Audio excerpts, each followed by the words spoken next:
Oh, okay. Yes. So you are based in Cape Town? No, I'm in Joburg, Gauteng. Oh, Joburg. Yes, in 4 ways, close to 4 ways. Oh, okay, okay. So what grade are they? Okay, some are in grade 5, some are in grade 6, 7, and 8. They might come in through. I'm not so sure. I did ask them to join in right now.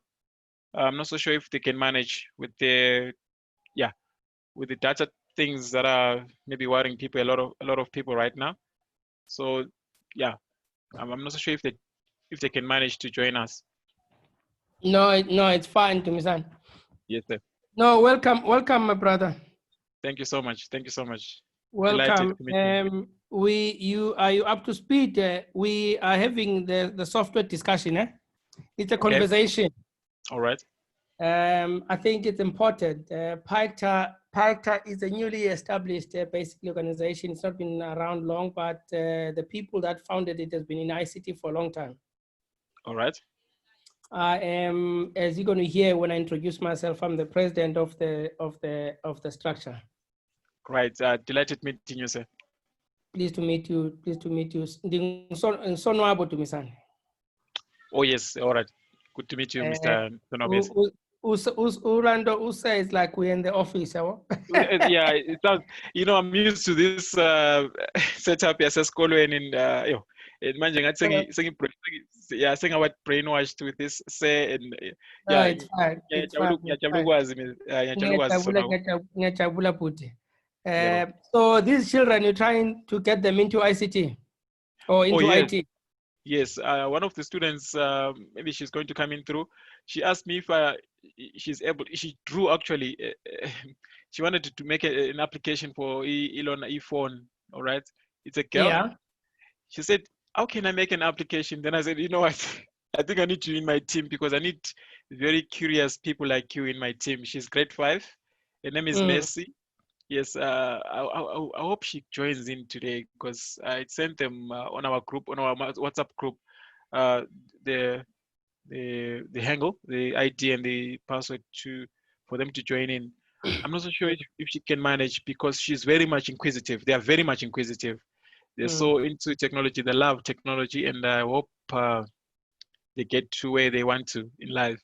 So I'm just I there. think what you need to do, Misan, is I'm more than happy. I'm more than happy whenever where we can have a Zoom meeting with them just to walk them through the basics, Okay. talk to them and just try and motivate, even if it's during the week, maybe it's school or whatever.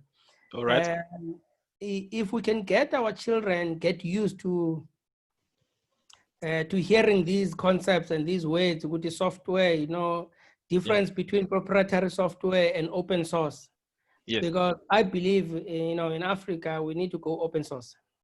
True. These Very true. proprietary softwares are very expensive. Very Although expensive. they try to indoctrinate us and come up with cheaper packages for children at school, but at the end of the day, we don't own the codes. Very true. Yes, very And true. Yes. you can't do any enhancements on top of that. You can't write a code on top of a code. Yes, true. So, Yeah. so, So we're left to more like innovators than actually inventors. So it's actually we are limited. we We're consume. consumers. Yes, we We just don't have a produce ceiling in our head. Yes, yes, true.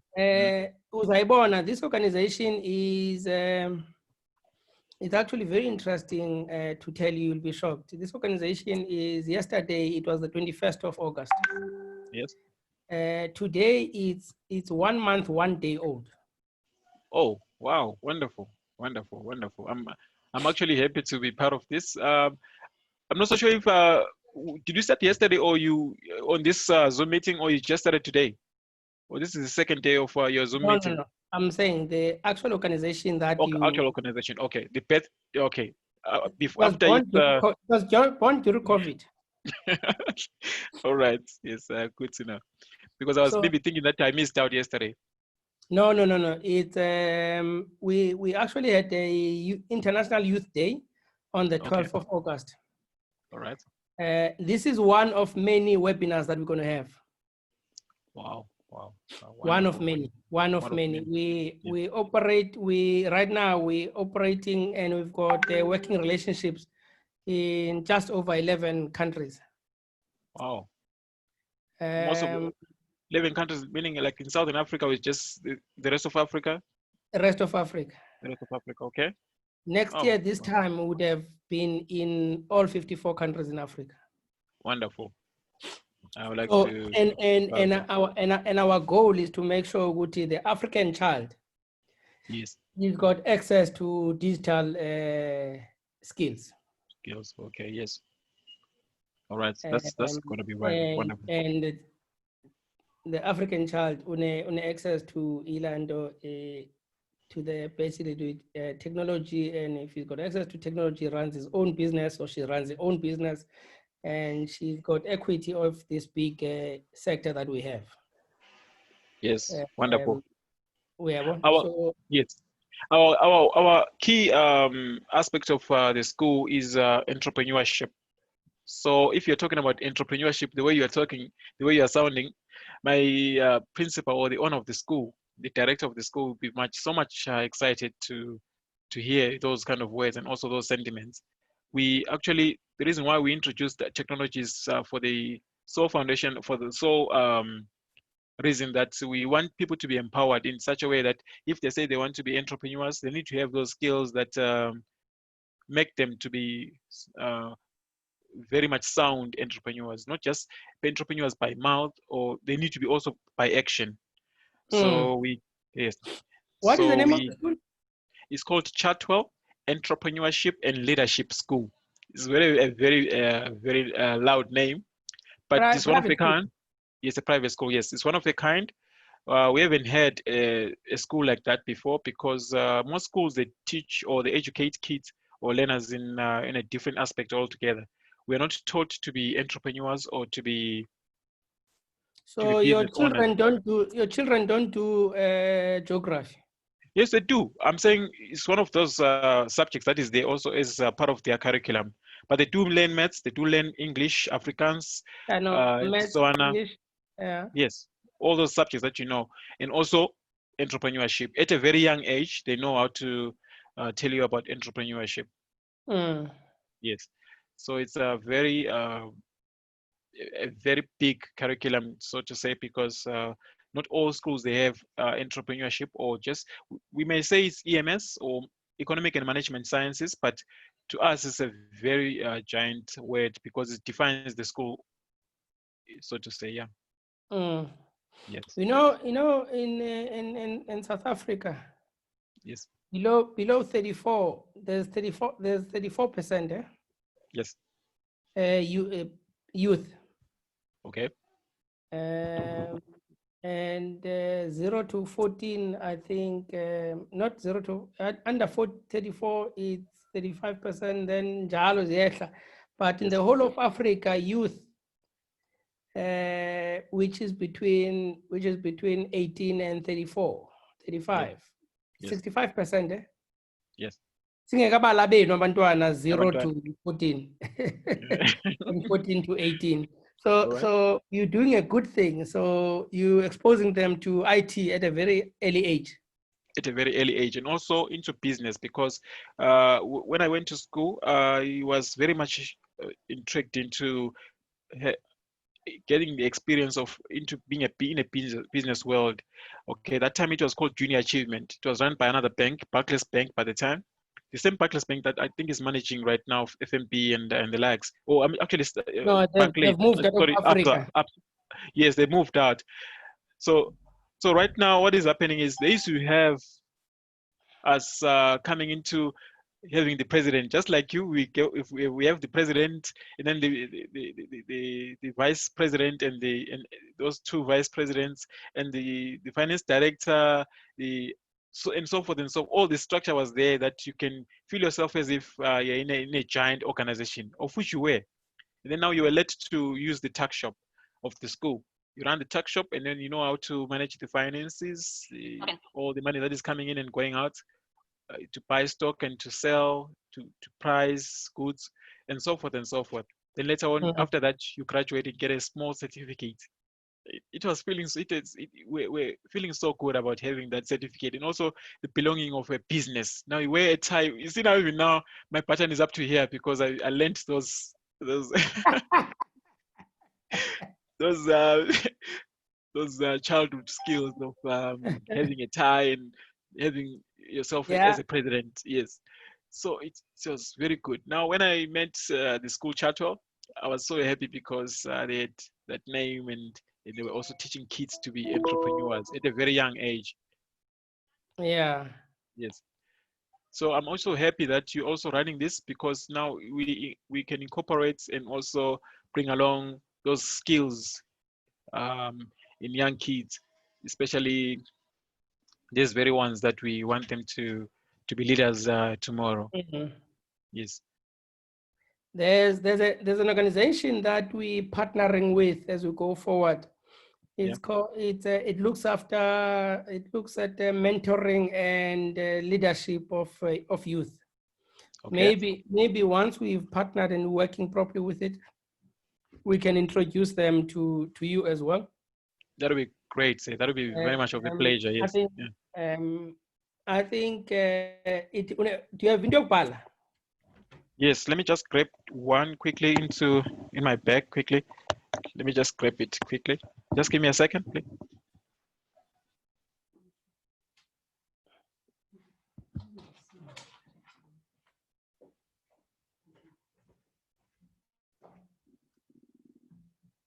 Hey Simba, Hi, how are you? fine and you? I am great. Yes, you see some of us are sitting inside already. Yeah, You come from the old school, you see, you must never be late. exactly. You have to make sure. Yeah, before the visitors arrive. Actually, there was a Um, first visitor before us. oh, The guy you see at the bottom of your screen, Matrole, was inside before us. oh, okay. Yeah, Ah, so that's that's good. why I was saying we need to log in early so that people are. Yeah, yeah, true. Yeah, but I'm told we can only stream on Facebook, not YouTube at the same time. Oh, is it? Yeah, that's what Taffy is saying. Oh, okay. So no problem. Maybe what we'll do is after the streaming, we can then post the replay on YouTube as well. It's fine, but Uh, are you going to check it now that it is it connected to Facebook? huh? Is it linked to Facebook already? Not yet. Let me check. Oh, Uncle Taffy, you there? Yeah, I'm here. Yeah. You see now, I feel comfortable. You and Simba are here. Now you see, the family is complete of technologists.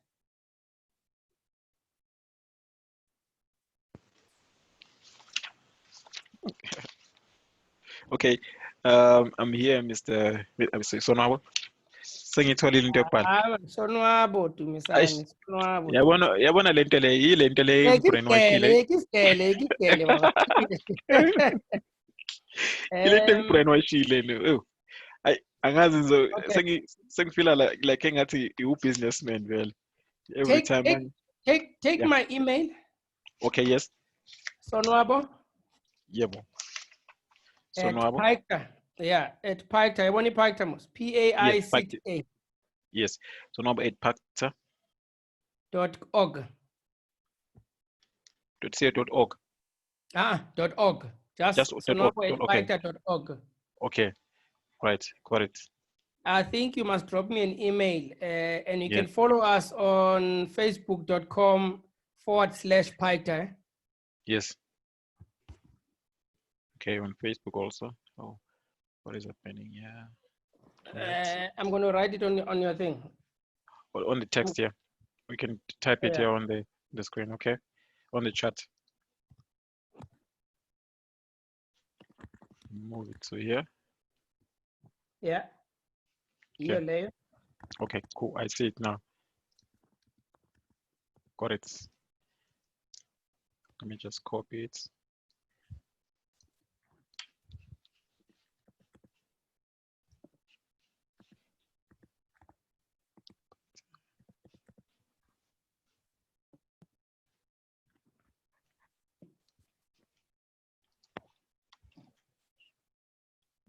Just I want to call my kids quickly. Ngiyazamanje nje ngifuna just bathumele voice note ku group lana ngizwe ukuthi basasekhona. Okay, Okay. fine. All right.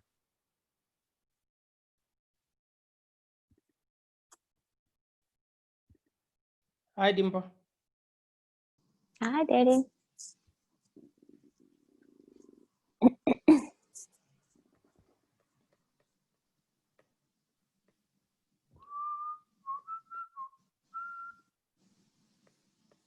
Listen what I was playing.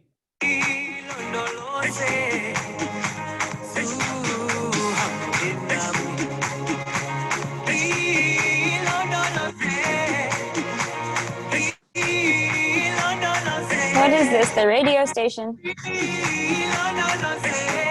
Yeah? Is it the radio station? No, it's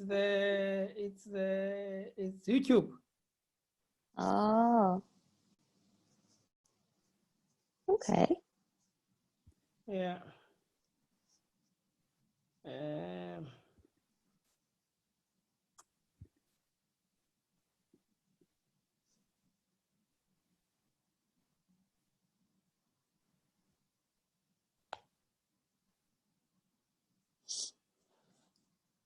Hi, Susan Goli.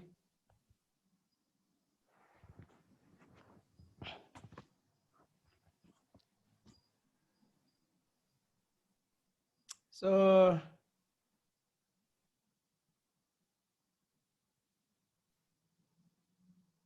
we are live on Facebook now.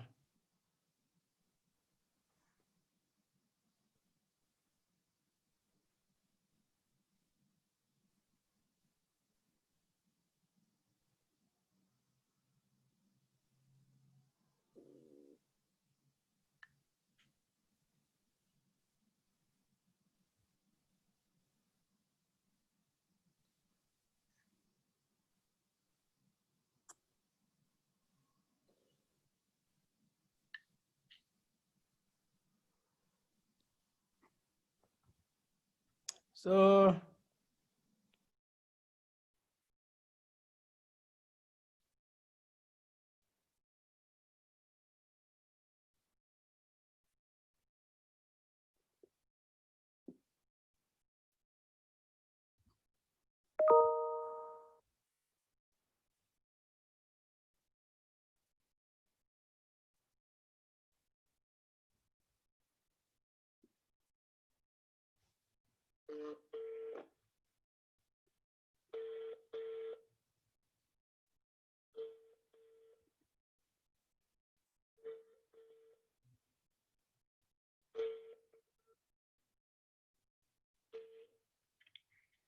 Hello. hi, Susan Goli, kunjani? Kunjanena. Ndikhona, ndiyakubona imic yakho ise-off. Oh, okay. Okay. I'll do that. Okay. I'll do it. Okay, sure. Okay, thanks, Susan Goli. Okay, sure. Bye. Hi, good afternoon. We will be starting once everyone is in. We are getting ready to start at 2:15. We are hoping that other people are going to be logging in from 2 o'clock to 2:15. We appreciate people that have come in early. Highly appreciate. Thank you. Thank you. Thank Thank you, Sonwabo. Good afternoon, everyone. Good afternoon. Is that Teacher Wana? This is Teacher Ona here in Port Elizabeth. Okay. Good to know you, sir. Thank you. Good to know you, Mr. Teacher Wana. Same here, Mr. Dumisan. Yes, yes. I'm glad to meet you. Delighted. Okay, sure. Thank you. Teach. Yeah, Yes, yeah, what's on? Dumisan, I'm talking to Teach. Dumisan is connecting from 4 ways. He is from? He's connecting from 4 ways in Gauteng. Oh, in 4 ways. Seat of gold. Yeah. Yeah, was the city of From, God. He's going to bring young ones, grade 5s, grade 6, grade 7s to come and listen and watch. We thank you so much, Bradooms. We really appreciate. Thank you so much for joining us this early, and also to come and join hands with what we are doing at PAICTA. Okay, I thank you really so much for having me. appreciate. Hopefully, when I take a turn in Joburg before they close down the country, I've been patrolling South Africa for quite a lot. Yeah, So, looking forward to see you. all right, thank you. Yeah.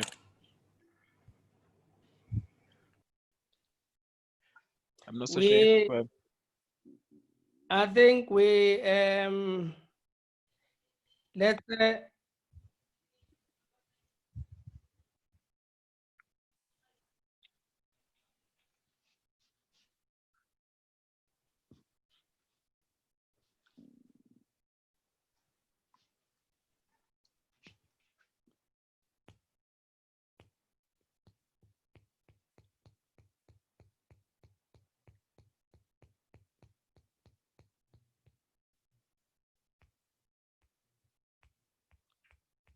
yeah.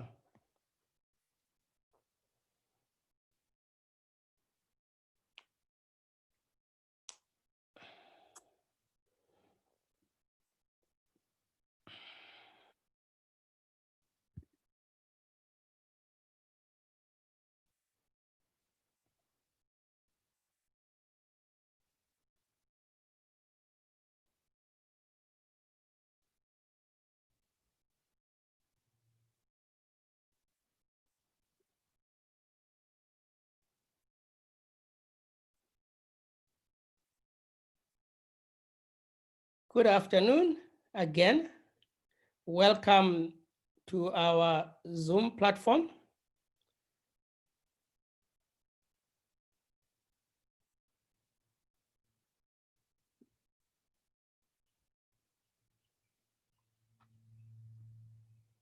I think, Dumisani, yes, sir. Yeah, so no. for the children who can't come into your office, we are also streaming from, we are streaming on Facebook presently. Okay, yes. So if they can't travel, then they can get into Facebook. We'll be Into streaming on Facebook. Okay, great. Actually, the Yeah, streaming has started. It's running already. It's running already. Okay, great. Yeah. So I might as well. I'm still trying to find out Utsiba, can they manage to come in through? I just sent a message on our group, on our coding group. So I just got one responding right now. Sima, I think she's trying to log in. Maybe I need to help her quickly. I'll continue to unmute myself so I can help No, her it's on the fine. other side. You can mute yourself. It's fine. It's Okay, fine. great. Okay. All right. Okay. Okay, thanks.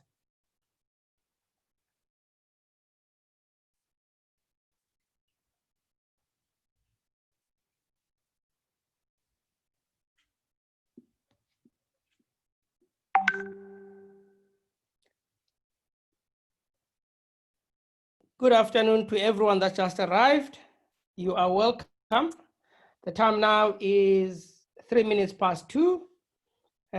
We'll be expecting people to get into the platform between now and 1:15. At 1:15, then we will start. Thank you very much.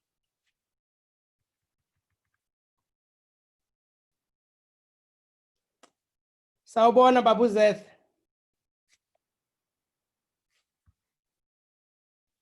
Nawe siyakubona ba. Khona kunjani baba, long time. Welcome.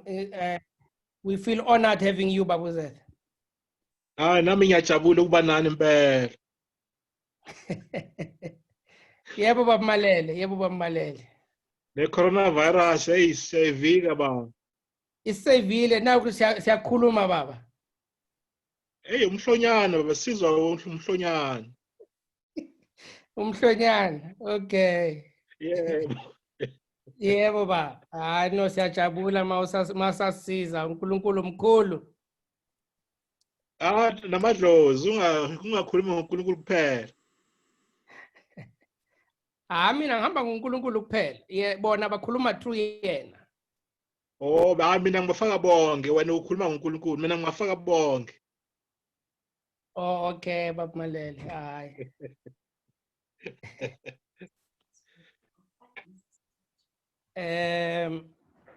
No, ngiyajabula baba, siyabonga ukuthi nikhona. Hayi sesijabulela impilo nje kuphela. Sijabulela impilo baba. Yeah. Masibonke.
Yebo baba.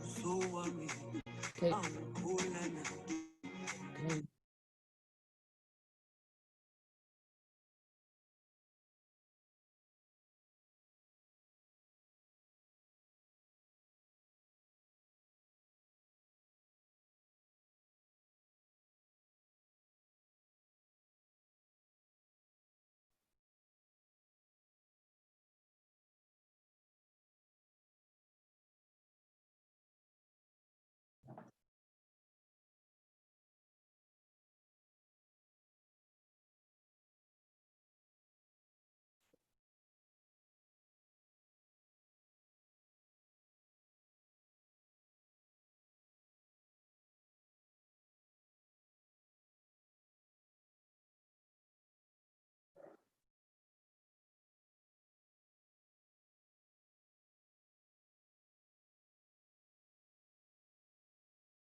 Good afternoon and welcome to all of you. The time now is it's 9 minutes past 2.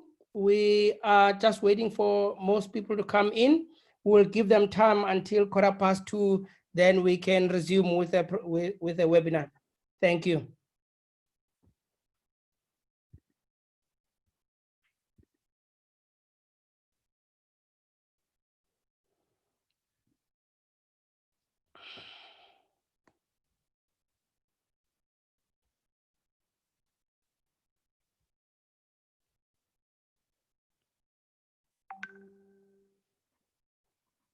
Welcome everyone again. We are just waiting for people to come in. We'll give them time until 2:15, then we can resume with the program.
Good afternoon again. Welcome everyone.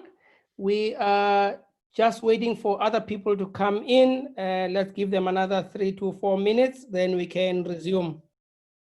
Good afternoon again. Welcome everyone. We are just waiting for other people to come in.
Well, good afternoon. The time is 2:15. We are starting shortly. Martha will start shortly, few minutes, one less than 3 seconds.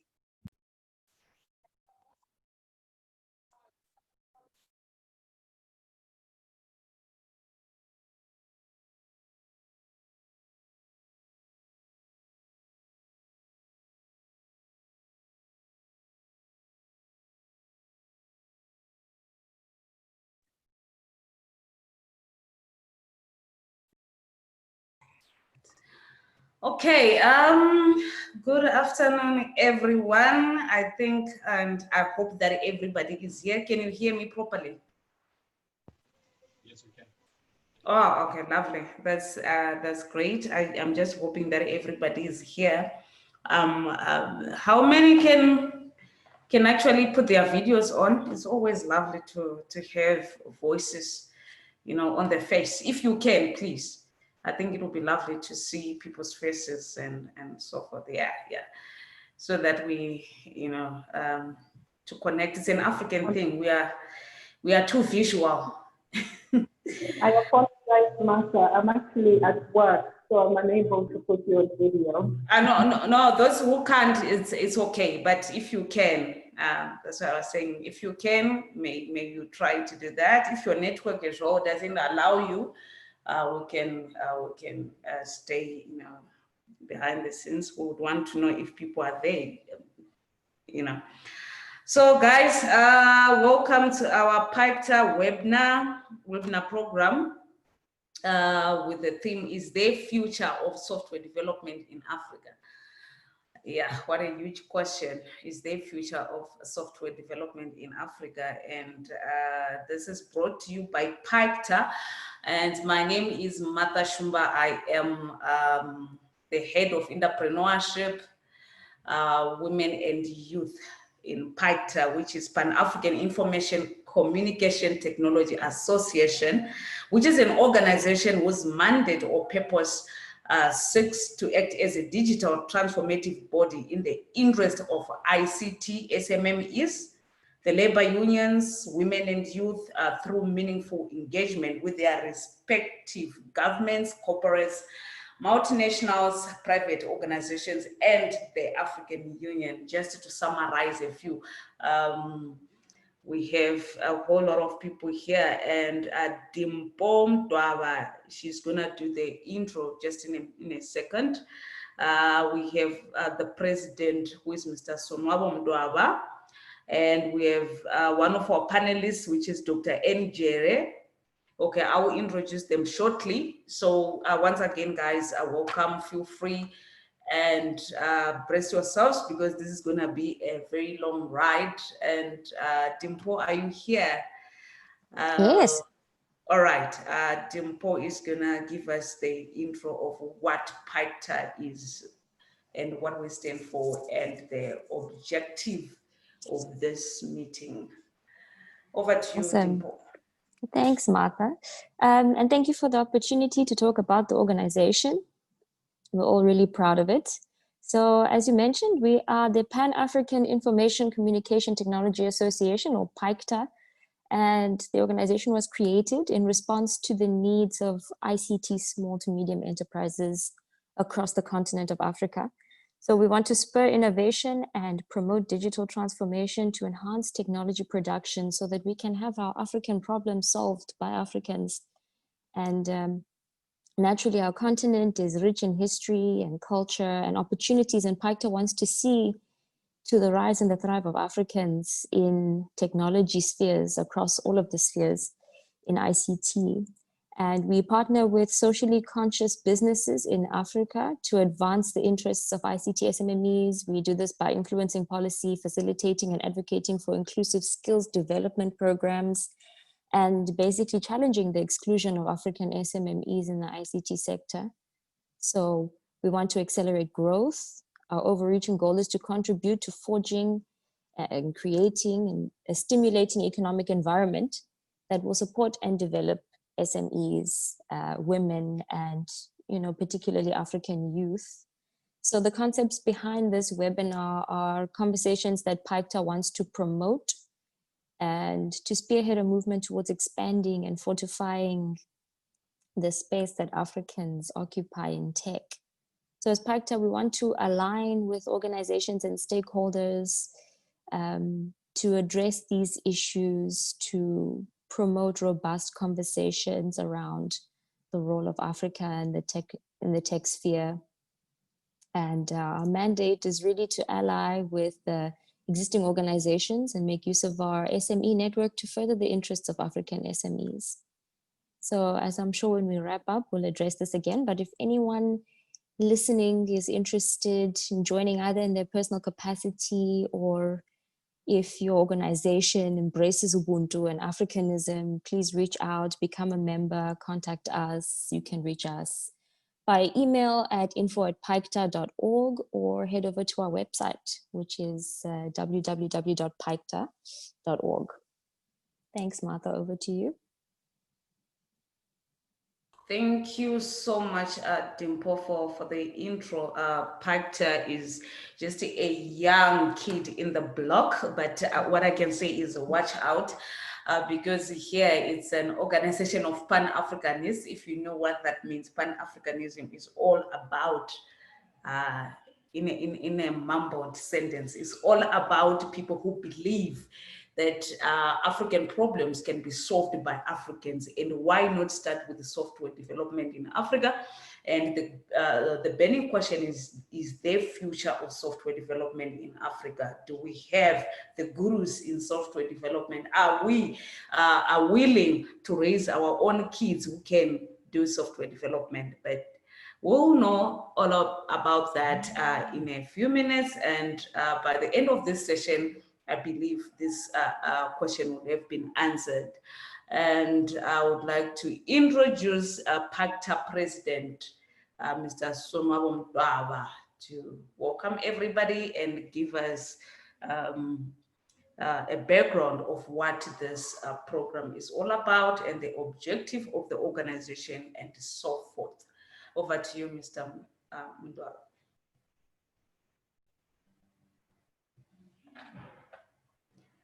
Oh, you are mute. You can't hear. Okay.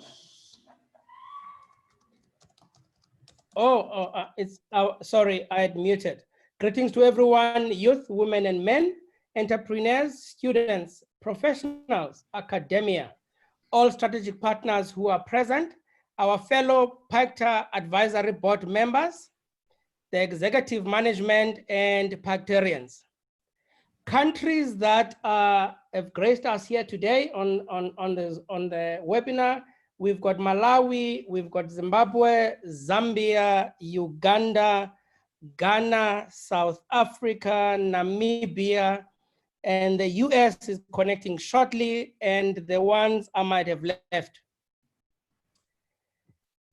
We are honored by your presence this afternoon. You all could have gone to attend your day-to-day activities on a Saturday like this. Please allow me to take this opportunity to thank you for honoring our invitation to be part of this webinar. Today, we are going to have a digital conversation. What is the future of software development in Africa, as Martha has indicated? The question, is there a future? Why must there be a future? How do we enable a conducive, nurturing environment for aggressive mushrooming of software development?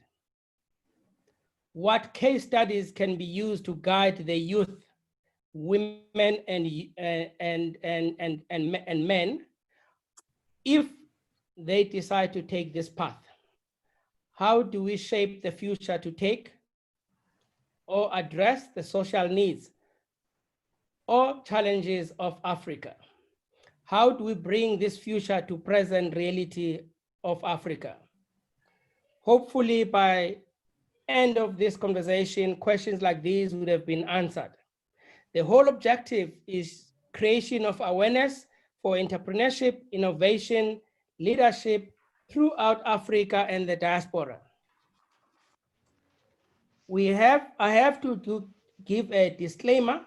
PAICTA is not a political party, not aligned to a political party, and no intention of ever aligning.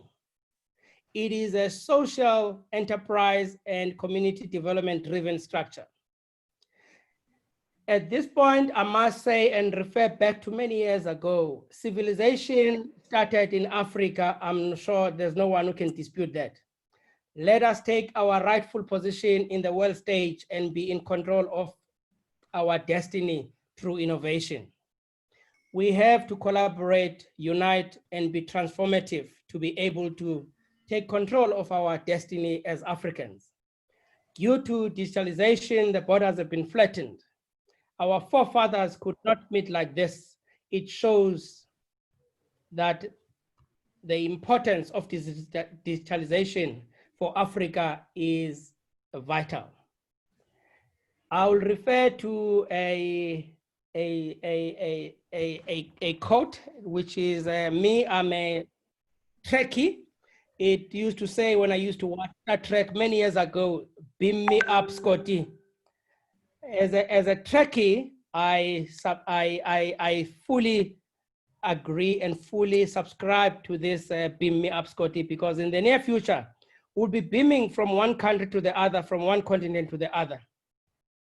Very soon, we will be able also to teleport. Just to explain, teleportation is your hypothetical mode of instantaneous transportation. Matter is dematerialized at one place and recreated at another. I think with digitalization in no distant future, we'll also be able to teleport from one country to the other, one continent to the other. The ideas that are going to come out of this conversation must be put into action, trusting that the ideas stemming out of this webinar become an enterprise and consequently yielding sustainable businesses. PAICTA advocates for the enablement of the environment, conducive policies, legislative frameworks, which will help create an environment that will nurture sustainable enterprises, which concurrently will lead to sustainable economies. The inclusion of Africans in the digital era is vital. Technology is the enabler of the digital economy. If we miss the digital transformation era, we will ever be consumers of the technology and not the producers. We as Africans, we need to start being producers of our own technologies so that we may deal with African challenges with an African solution. This webinar must be the catalyst for innovation, sustainable SMEs, which plays a crucial role of sustainable enterprises as generators of full and productive employment and promoters of innovation and decent work. We need to play a pivotal role or a critical role in this space of digitalization to ensure that our brothers and sisters have got enterprises which are going to be able to absorb the high number or high percentage of youth in our continent, which is sitting at 65%, for them to have digital skills, and we must make sure that they are developed. The projected outcomes that we have for this webinar as PAICTA through the discussions and the people that will be listening, partaking in the discussion, is we need to have an attitude change as Africans. We need to lead and not be led. We need to prioritize the entrepreneurship. We need to align ideas and skills. And the only way we can do this is if we engage actively and to ensure that we're able to assess and to train and close the gap of digital gap that exists. I'm sure during COVID, everyone has seen the inequalities that we need to close. If there's a lot of issues in Africa, which we believe that as PAICTA, we need to address them as Africans. We need to have a clear picture of knowledge and skills acquisition. We need to marry artificial intelligence and the humans through human capital development. We have to ensure that the youth is empowered, emancipated. I've said already, we're sitting in a unique position in Africa, which we need to capitalize on, where we're sitting at 65% and growing. Africa is the only continent with a growing youth population. Through PAICTA, we act as a digital transformation body in the interest of the ICT SME, Dimpo has highlighted. Youth play a critical role. And our role also is to have a meaningful professional engagement with respective governments, corporates, multinationals, private organizations, and lastly, the African Union. I think today, before I sum up and close, we need to acknowledge, and for everyone listening, that PAICTA is actually 1 month and 1 day today. PAICTA is your platform for digital unity in Africa and the diaspora. I thank you. Wow. Thank you, Mr. Mdwaba. That was Mr. Sonwabo Mdwaba, who is the president of PAICTA. And the webinar program, okay, sorry. The webinar theme is the future of software development in Africa, and if we highlighted that we need to play a role to make that happen. We need to prioritize entrepreneurship and close the gap, bridging the gap of digital divide in Africa. And if you're just listening from our Facebook, I see that we are live on Facebook as well. You are more than welcome to be part of PAICTA. You are more than welcome to partner with PAICTA as an individual, as an intellectual, as a company, as an organization, whatever the case might be. And we have one of our gurus here, who is, I think, the lead panelist, who is Dr. Eni Jere, PhD in ICT roadmaps from the Walter Sisulu University.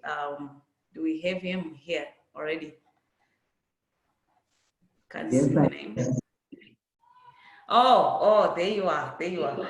Thank you so much. Welcome, Say, and the platform is yours to share with us your knowledge and where to from here is Africa to look into the future of software development.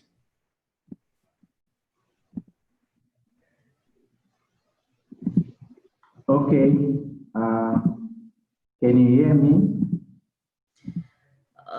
There is some bass in the background. I don't know, is it the mic or something? So it's kind of airy. Is it better now? Much better. Okay, thank you. I have a few slides, so I'm not sure if I will be able to share. If not, I will just continue from this side. Am I able to share the slides? Yes, Dr. Jerry, you can share the slides. We've given you permission. Okay, thank you.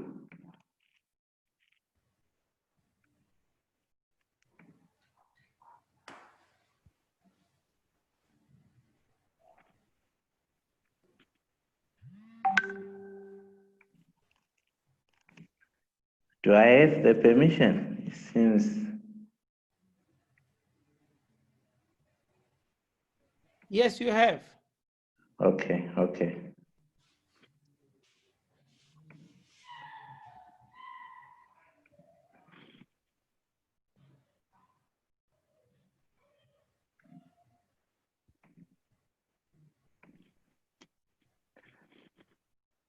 Okay, if you can confirm if you can see my screen. Yes, I can see it. Yes, I can see it. Okay, thank you very much. So yes, the future of software development in Africa, it's an interesting discussion this afternoon. I want to greet all the participants I noticed the presence of many colleagues, many academics who are available, and also the different participants from wherever you are. Thank you for the opportunity to PAICTA to share some of the views that we have in terms of software development in Africa. It's an interesting talk, and I will be basically talking more from academics' point of view because that's where I am mainly belonging to. It's mainly from academics and from research point of view. I have a few of my students who are also listening. They are used to listen to me teaching mainly programming courses or development software courses, but today they are listening to a different platform and a different talk. I also have a few of my colleagues who are joining. So here and there during the talk, I will be bringing them in to just add to what I will be saying. So I would like to start by actually reading what one of my students said when I asked them that I'm going to talk about this topic. So he spoon-feed me so that I know what to say to the people. And I asked them, what challenges do you guys face as software developers? And what will you need to be done for you? So one of them said, I am to say the future of software development is going to be affected by the lack of utility skills. He feels that they lack the needed utility skills. Then he said, the other one said, Africa is being behind in terms of technology as compared to other continents. We create software to have a more productive continent, but the problem remains we are not bridging the gap between the needs of the population and also the needs to move from manual, which the majority of the people are used to. So there is a challenge to have our users having those skills to move from the norm where they used to do manual things. So that was one of the comments which I shared. Before I even get into my presentation, I would like to ask Zandile, if you are there, one of the students, can you just briefly share with the participants the challenges that we are facing as a software developer? Okay, thank you. Can you hear me? Hello? Yes, we can, but there's too much noise. Oh, okay. Is it fine now? Yes. All right. Thank you, Doc. One of the questions or the comments which I heard was looking at the PAICTA. I was looking at the affordability as Africans, the affordability on software development in our African countries. How will this it has impact in it?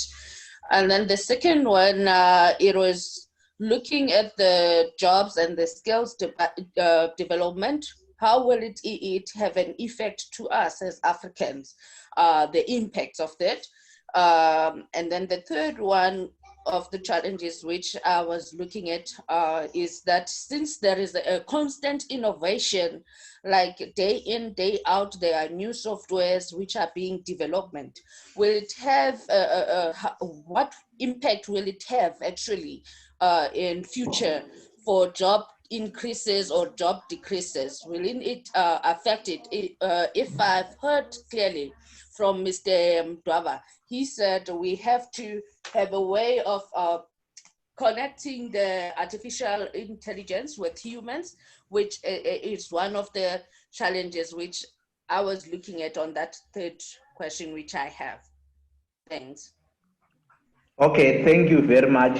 So these were just the highlights to bring in to say within the academic sphere, we have some challenges. But before I even talk much about the challenges, I want us to unpack now what do we call the future itself. What are the key trends that they are talking about when it comes to software development? So you find that they are talking about software development in terms of artificial intelligence. They are talking about cross-platform development tools. They are talking about blockchain. This is very common between China and US. They are talking about Internet of Things, continuous delivery and deployments, progressive web applications, low code kind of development. These are when you search online and when you look at what are the key trends in software development, you find these 7. Then you also move on to say there are other people who expand from the 7. They talk of commercialization of the quantum computing. They talk about the evolution of the aerospace technology, the new era of internet where you have deployment of 5G, the evolution of the healthcare, evolution of agriculture, evolution of autonomous driving technology. These are the commonly mentioned trends within the software development. Now, it comes now to what we do in academics. So if I am to recall the first time I enter into the first programming class, which was the early 2000, the lecturer taught us how to write, and the first sentence which we were taught is how do you write in at that time it was even we were using COBOL programming language. They were teaching us how to write hello world. And you find within the academics, the curriculum itself, the languages themselves haven't changed, but the demand for us to accommodate these trends changes every day. So there is somehow a mismatch of what is happening within the curriculum and what is happening within the trends. We find a huge gap there. So they say, or the other part again is the shifting from software development itself to more of security. So the other researchers are saying there is a strong link between our software development and security. Because if you develop then applications that are not going to be secure, no one is going to buy into them.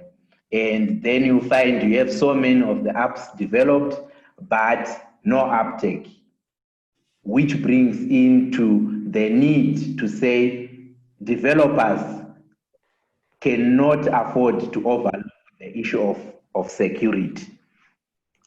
Now, the challenges which we get, these are now generally common challenges which we are getting based on current research, current literature which is available. You find that technology is not stopping, is advanced, and it changes every day, we all know.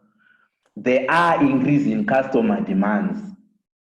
There are also a lot of time limitations, limited infrastructure and resources, and we have a lot of conflicts within software testing teams.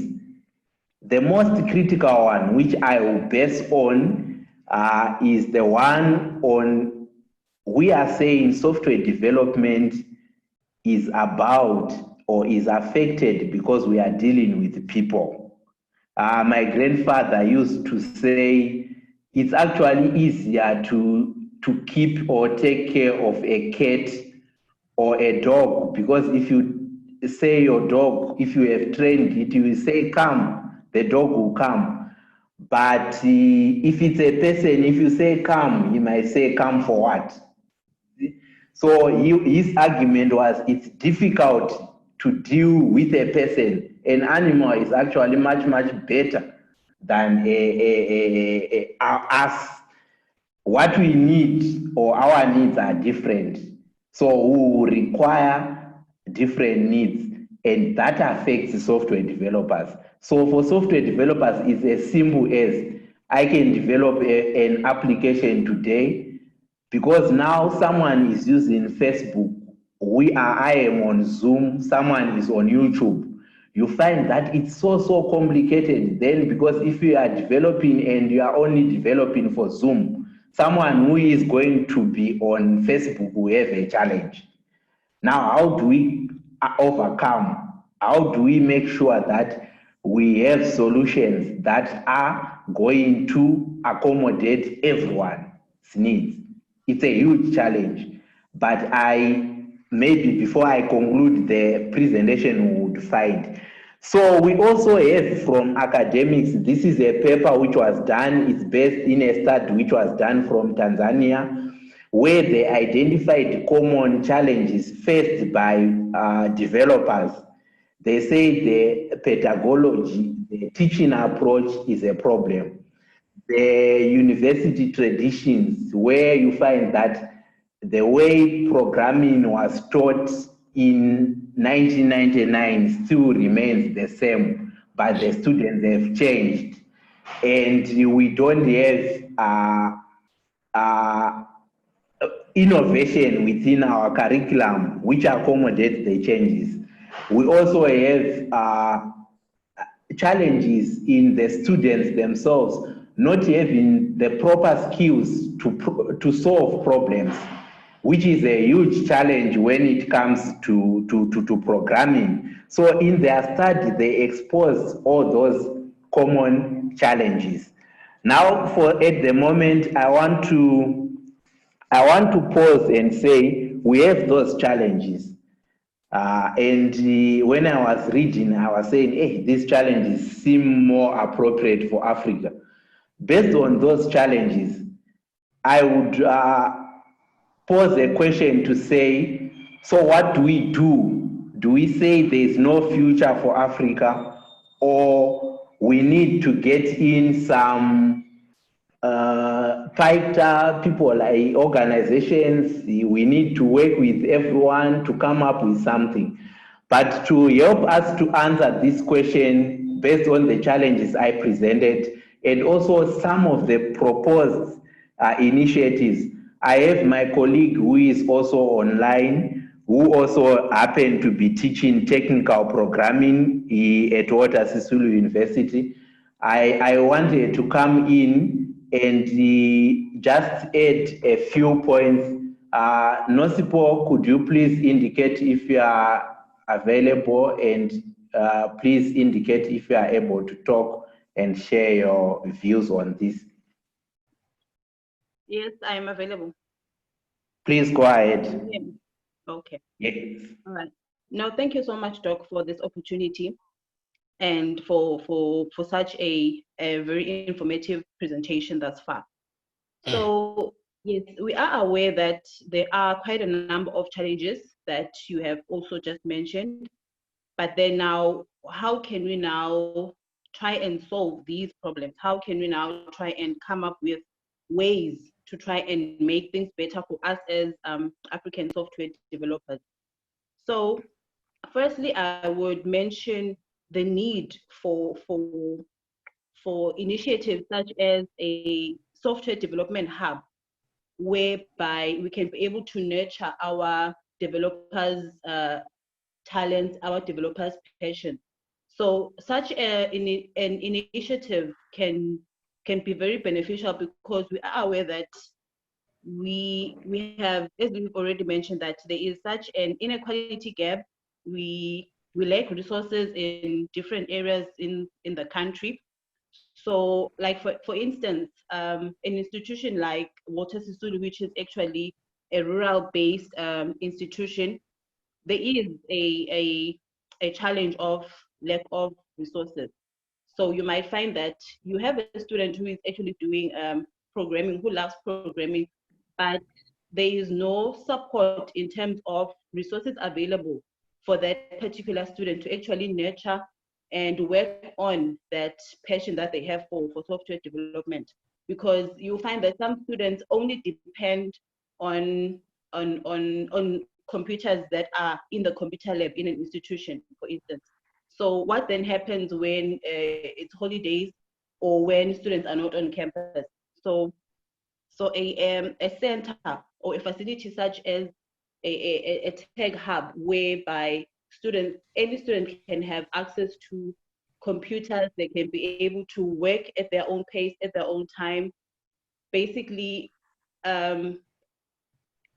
continue with their hobby, I can say so, because for me, development, or rather coding, should be your second nature. So as a developer, it must be something that you would want to do anytime, any day. So you would need such a facility that will be able to assist you grow that particular passion. So for me, in terms of the resources that can be added or that can be initiated would be such as what's this, the hub that I've just mentioned, or a facility or a center that can be able to assist all the different learners. And also, secondly, to mention the critical role that industry plays in actually helping our young developers. So for me, I would say partnerships between universities and organizations can play a very critical role in actually motivating our learners to say that there is this particular company that is actually showing interest in scouting young graduates from a particular institution. And organizations, SMEs as well, they can be able to actually come up and say, we are willing to I want you to train. invest, yeah. That's why They so I can be must take. willing to.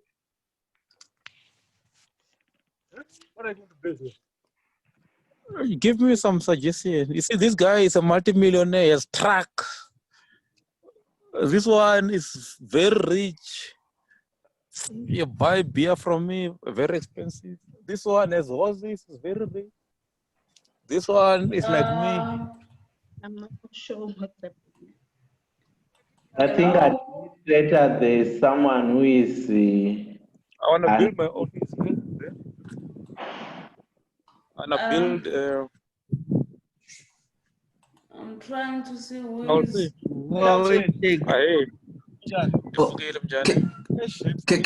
Can you mute everyone so mute that everyone, yes. yeah, then the speakers can unmute again. Yeah, thank you. Who is that?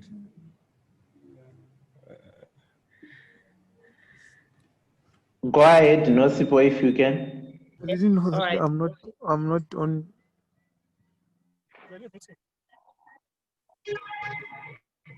Okay. Is this? Today I have to drink.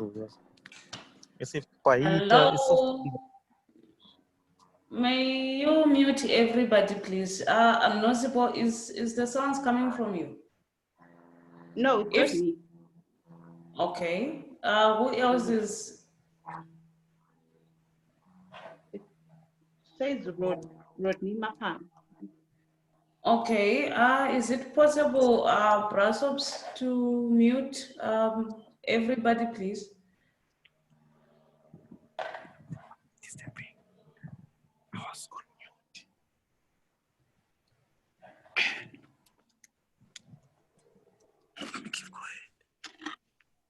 Is it possible? If not, maybe we can actually remove the person.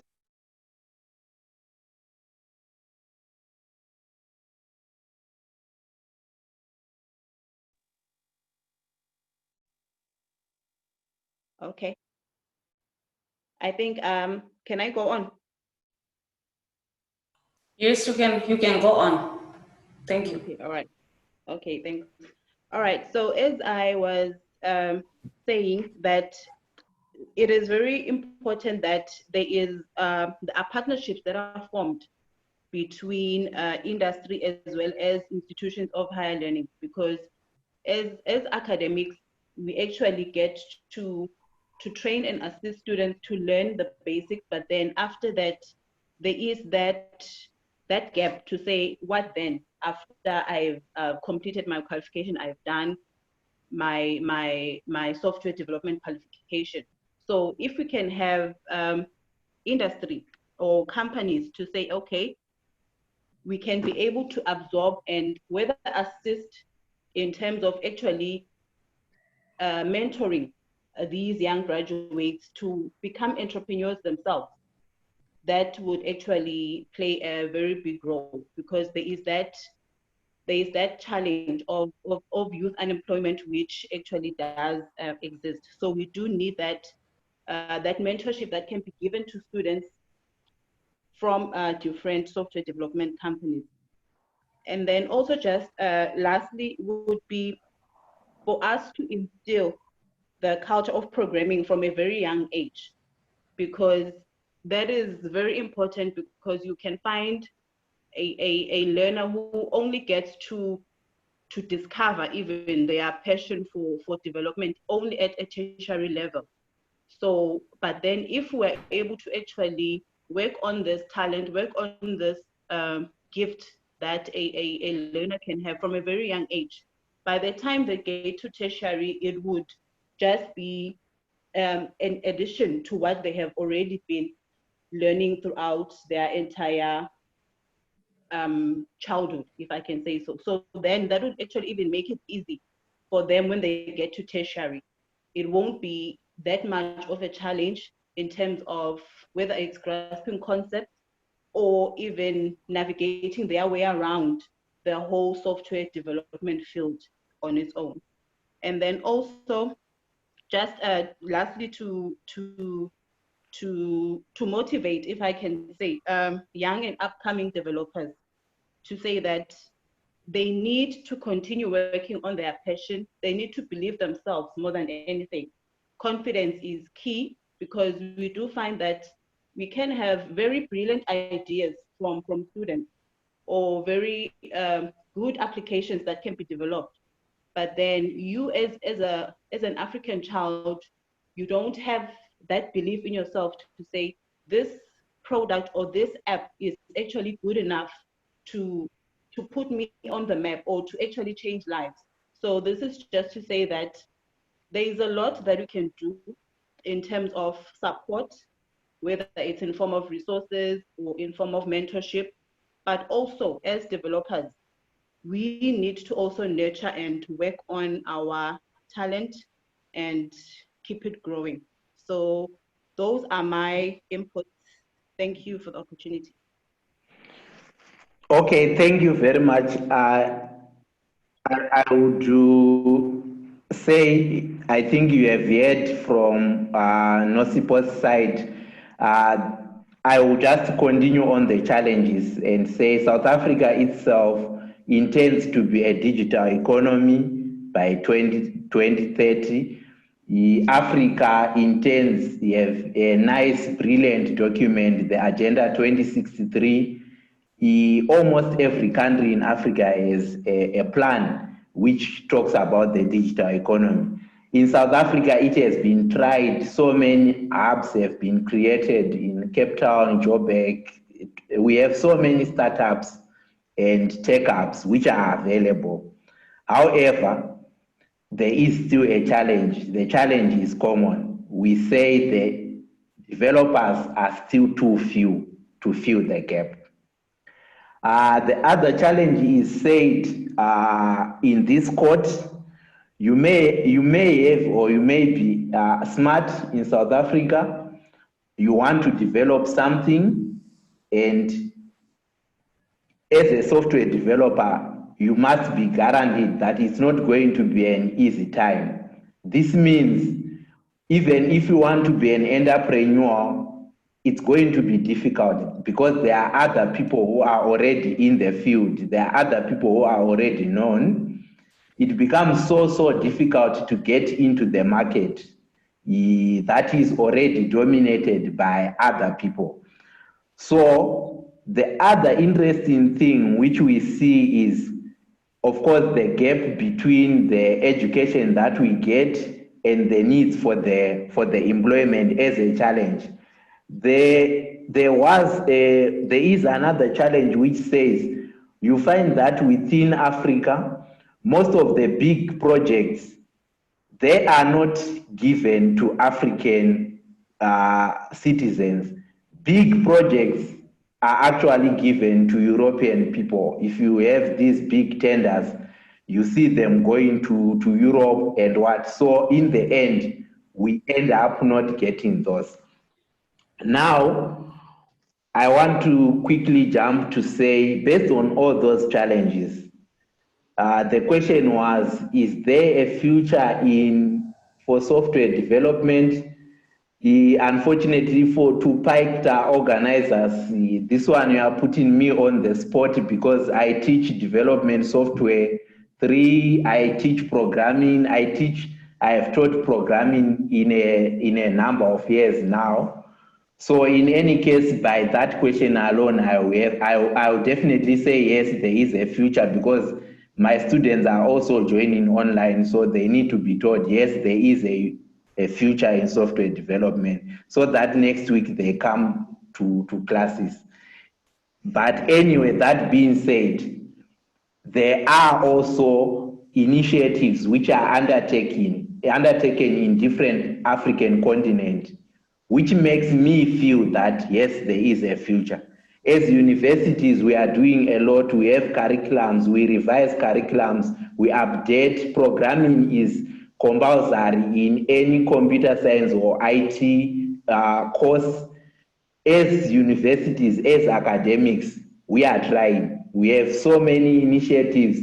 We try to have these development hackathons and what here and there. We remain challenged, but there are initiatives undertaken by universities to do that. We accept that there are many challenges which affect also us as universities and also the students which we groom and which we teach. But these challenges are mainly, for me, user driven. They are mainly based on the needs of the community or needs of the society. So I will say, in conclusion, on my side, there is future for software developers only and if we can engage our communities and develop solutions that address our community needs. If you see all those trends that I indicated, and you try now to say, are those the ones which our society will need? And is that what our society needs? Is that what our community needs? So as software developers, if we develop for our people, I think software development will have a future and will stay forever. So that was my concluding remarks to say, yes, there is future for software developers, but not only in South Africa. As Africa, we need to work as one so that we make sure that all our solutions are addressing the problems that our people are facing, our people, including those in rural areas. So with this, I want to pause and say that's the end of my afternoon talk. At this time, I hand over back to the chair. Thank you. Thank you so much, Dr. N. Jerry, who is PhD on ICT roadmaps at Walter Sisulu University. If you just joined us on Facebook, if you are listening from Facebook, I've done some watch parties and shared in some groups. This is PAICTA, and the question is there future of software development in Africa? And if you have any questions, you can also write your questions on the comment section so that we can be able to ask the gurus in the house. What's the name for gurus in IT? Is there a better name? Or should I call you guys comrades? Experts. Experts. Okay, let me write that down. Subject experts. Okay, subject experts. Okay, experts. Because I was about to call you guys comrade and leadership, and that's where corruption starts. Anyway. There are hands that are up. Dumisani wants to say something. Wants to ask a question. Okay. Then there's Howie Tech that wants to ask a question. Okay, I'm gonna ask the questions just now. I need to read something that I'm seeing here on the chat group. Portia wrote, face recognition algorithms have a poor accuracy record when it comes to identifying non-white faces, and the systems can misgender people on the basis of, e.g., the length of their hair, etc. How relevant is this in our world as Africans? And people are denied benefits based on algorithms that are not transparent, that can be explained, and it is very hard to challenge something that is not understood. Based on what I just posted, there is a gap, and we need to take ownership as Africans to start developing our own solutions. The question is, face recognition algorithms have a poor accuracy record when it comes to identifying non-white faces, and the systems can misgender people on the basis of, e.g., the length of their hair, etc. How relevant is this in our world as Africans? Any takers, subject experts on that question, or any commentary? Because I saw something regarding this face recognition and so forth online, and it seems like it's something that people are questioning. So if we can have any comment on that, Teach? You are putting me on a spotlight. Good afternoon, everyone. I did software development only when I was at university, so I'm not an expert in that field anymore. But it's an interesting topic. What I can only still remember, though, when I was doing software development back then, this is a system, a value chain process. So it's true that when the systems were not meant to detect certain things, just like what perhaps the question is asking, then there's no way they can detect them, and you can't interrogate the system something which was not put in place before the system was put into place. So I don't know about that question. I think the likes of Dr. Jerry and other guys may have a question. Can I add something? Can I help you, Portia? Can I add on Teach? Martha, can I add on Teach? No, you can, yeah. One of the challenges of the facial recognition, the algorithms are written based on European features. Yeah. Which is why we have to build our own facial recognition software with algorithms that are based on African features. You can't use Europeans as a standard. We need to use, in our continent, we used to use Africans as a standard. I think in the long and short, that's the answer of this problem, but the subject matter experts can add on top of that. Okay, I saw Simbara say, you want to say something? Please go on.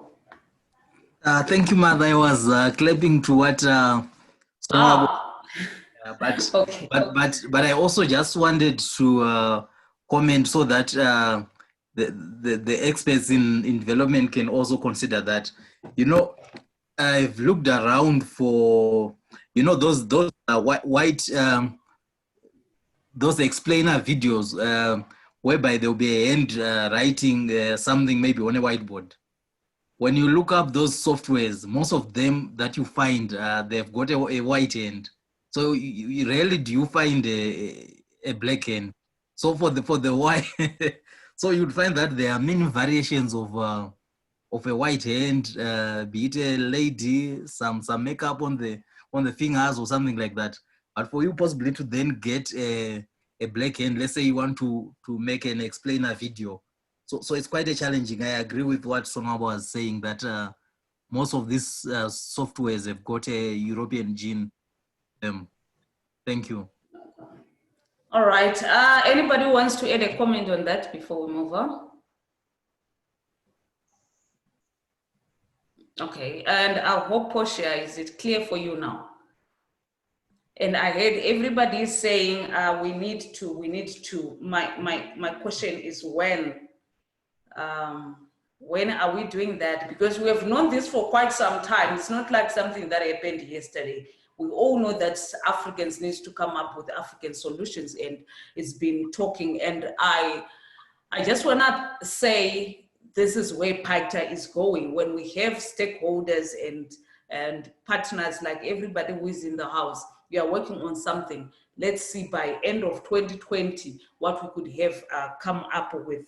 And someone mentioned, okay, not someone, Dr. Angel mentioned there are few developers in South Africa. Is there a platform for young people to actually venture into software development, or is the education system give room for young developers? I mean, at a very young age, if we want to look at developers in other countries, they start at a very, very young age. You can hear that they've been playing with computers at the age of 4. And our own Africans, they start at varsity. That's when they start discovering that, okay, I want to do software development. It's quite late. And by the time somebody reaches 40, there is already somebody bigger. And these European companies that usually get the tenders, these people have been in the industry before we were born. That was from 1980. So you ask yourself, how do we compete with such people? So I think if there is somebody who wants to say something regarding that, or you can also add a comment when we are done. Okay. I would like to speak about that in commenting what you have been saying. Mostly is African. That people who are mostly people who are willing to learn, people who have view to learn, but due to the discouragement from our surroundings, the real problem is that when you go to learn to school at the educational level, we are not looking for, but we are looking for. Please, I didn't hear you. Can you just come more in the front, the microphone, please? Yeah, yes, you are kind of far from. Okay. Let me answer this way. I'm just trying to say that the real problem which is faced is not about the in the Western children they begin to learn how to operate computer at the age of 10, but in Africa at the age of 6, that in Africa we want to about IT. That's the real problem which you are facing. We just want our names to be written on the system, or the degree, diploma, or whatever. Or say that that's my only point. Commenting on what you say. Okay. Good afternoon, everyone. May I please say something? Maybe ask a question? Yeah. Yes, to be sanitary. Go on. Yes, I believe in, I learn by asking questions, a lot of questions. My learners at school, I'm a teacher myself. So what we have done is we've set up a group that is coding from my school where I am right now. The kids, we've tried to set them up at a very young age. What Martha has said right now is very true. There's a very big gap between software developers, you know, by the time when I was growing up, I grew up playing with bricks. Nowadays, kids now they play up, or they get to play around with computers and so many devices. But now, my question is, why can't we teach this software development or programming in our own language? Okay, I've noticed so many countries like, let's say China or Japan, you find out that those kids are very good in what they do or in development because they learn these programming languages in their own language. Can you imagine learning teach mathematics? Can you imagine learning mathematics in your own language? Let's say you learn it in Xhosa or in Shona or in Ndebele. How good that would be? Because right now, what you're saying is, you are understand because you've already understood your own mother language. Now we are taught another language, which is mathematics. Okay, but now in schools, most schools, you get to learn first English, which is not your mother language. Then you have to learn mathematics. Can you see now? Now we have got a very big, giant block of gap there. You need to teach a child how to speak English. Then the next thing is mathematics, which is a very, very challenging subject on its own. Okay, that is my question there. Fair enough. Thank you so much for the question, and that's very, very interesting. It's the language barrier. So you learn English, you learn maths, and then there is the language in software development as well. So yeah, it makes a lot of sense. Do we have any commenters on that? Because I want to move to the next question. Yes, I would like to comment on that. Thank you, Dumisani, for raising that issue on language, because I also agree that ownership of our solutions also does rest in our communication and understanding of our context.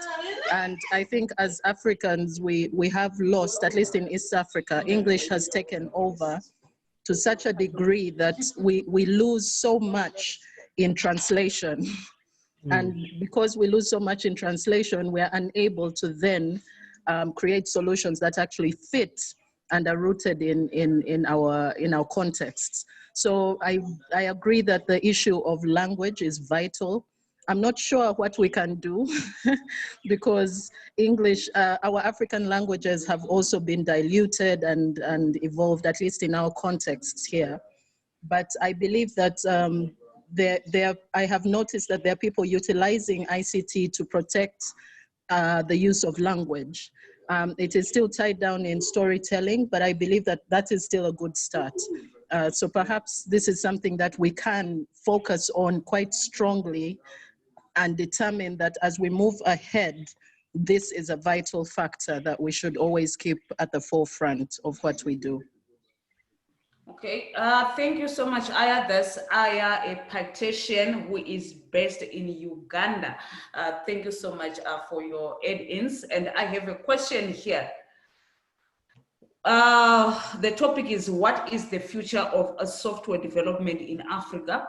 Why Africans must be innovative and creative in this space, the space which is software development? And how easy is it to be a software developer?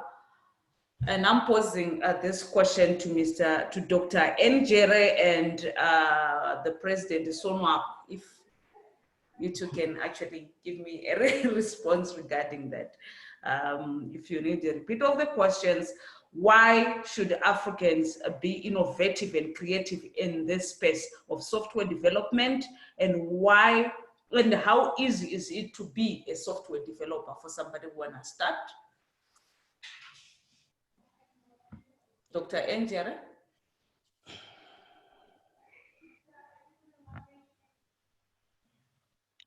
Is he still with us? Can I take this quickly before Dr. Njere comes in? I'll take it from a non-expert matter position. Yes. It is. I don't think in Africa it's easy to be a software developer. If you look at basic challenges that we have as Africans, where it has been mentioned that the access to actual laptop or computer, other people only come across it at the university level or TVET college or something like that. I think it's time that there's inclusivity and people have got access to the devices and connectivity. One of the things that we must look at, connectivity plays a critical role. You would not be able to do anything without device and connectivity. And right now, if you look at South Africa and the rest of Africa, how many people don't have connectivity? There's a lot of people that don't have connectivity. So I think I'll leave that to Dr. Njere, who also has got expert knowledge in future technologies for rural areas and peri-rurals. Can I also answer? Okay, you can. Perhaps before Dr. Jerry, sorry for interjecting, but I'm just enticed to share my experience as well. Like I said, I did software development when I was at university because I did information systems. And at the third level, for me to graduate, we have to develop an application. And I can see that one of my former lecturers who Dwayne Bocha is actually here. So some of the things that I'm going to share, it's an experience. It's something that can be verified. So yes, it is possible to develop. We can say it's easy to become a developer, but it's also not easy. Just like what Dr. Jerry was saying, there is, given all the platforms, like I was also accessing a device only when I'm at university, when I'm at campus. So I had to spend most of my time in the lab. I have to go to school over the weekend, on holidays, remain at school after the class. And I was enjoying programming. I could successfully complete my project. And if I had to get a job just after my graduation, perhaps I could be a software developer. But considering that I started doing these things when I was now very old, or when I had, I think 20 something years, that's a limitation on its own, like you were saying now, because these things supposed to start, the talent is supposed to be nurtured at a young age. And also considering that I was not owning a laptop for myself, I did not have means to connect myself when I'm at home, then it makes it very, very challenging and difficult. And even those aspirations that we're having, when we're having some innovative ideas in you, you are now getting fascinated to play with this device. The moment you don't utilize it, then you lose interest. So it's possible when the resources are available, when the environment is enabling, but it's also difficult to become one whereby the resources are not on your side, when there are no supportive structures. I don't know if I've answered your question, but I can also hand over to Dr. Jane. No, you have answered it very well, and thank you so much. And what I'm gonna do, I have another question for Dr. Jer, but I'm going to ask him this question after the next speaker, because I'm looking at our time that we might not be able to have all the speakers to cover everything. And the next speaker is Dr. S. Hamunyela. I hope I'm pronouncing it very well. He's from Namibia University of Science and Technology. Welcome, Doctor. Are you with us? Yeah, good afternoon, everyone. Good afternoon, how are you? Good afternoon, Doc. I am doing well. Mine is a very short talk, and I just want to continue where Dr. Jerry left off. Quickly, let me see if I can share my screen. Okay, you can. And I'm looking for something. Not this one. This one.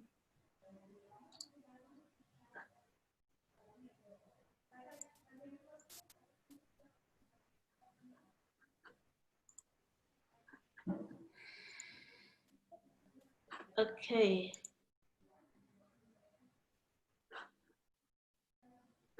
Okay, so like I said, I'm just continuing. Are you able to see my screen now? Yes, we can. Thank you. Yes, I can see it. Firstly, before I start, perhaps I should mention that I have two colleagues with me. One is an entrepreneur, a software developer, and I just want to check if he is with us. Nabot, are you there?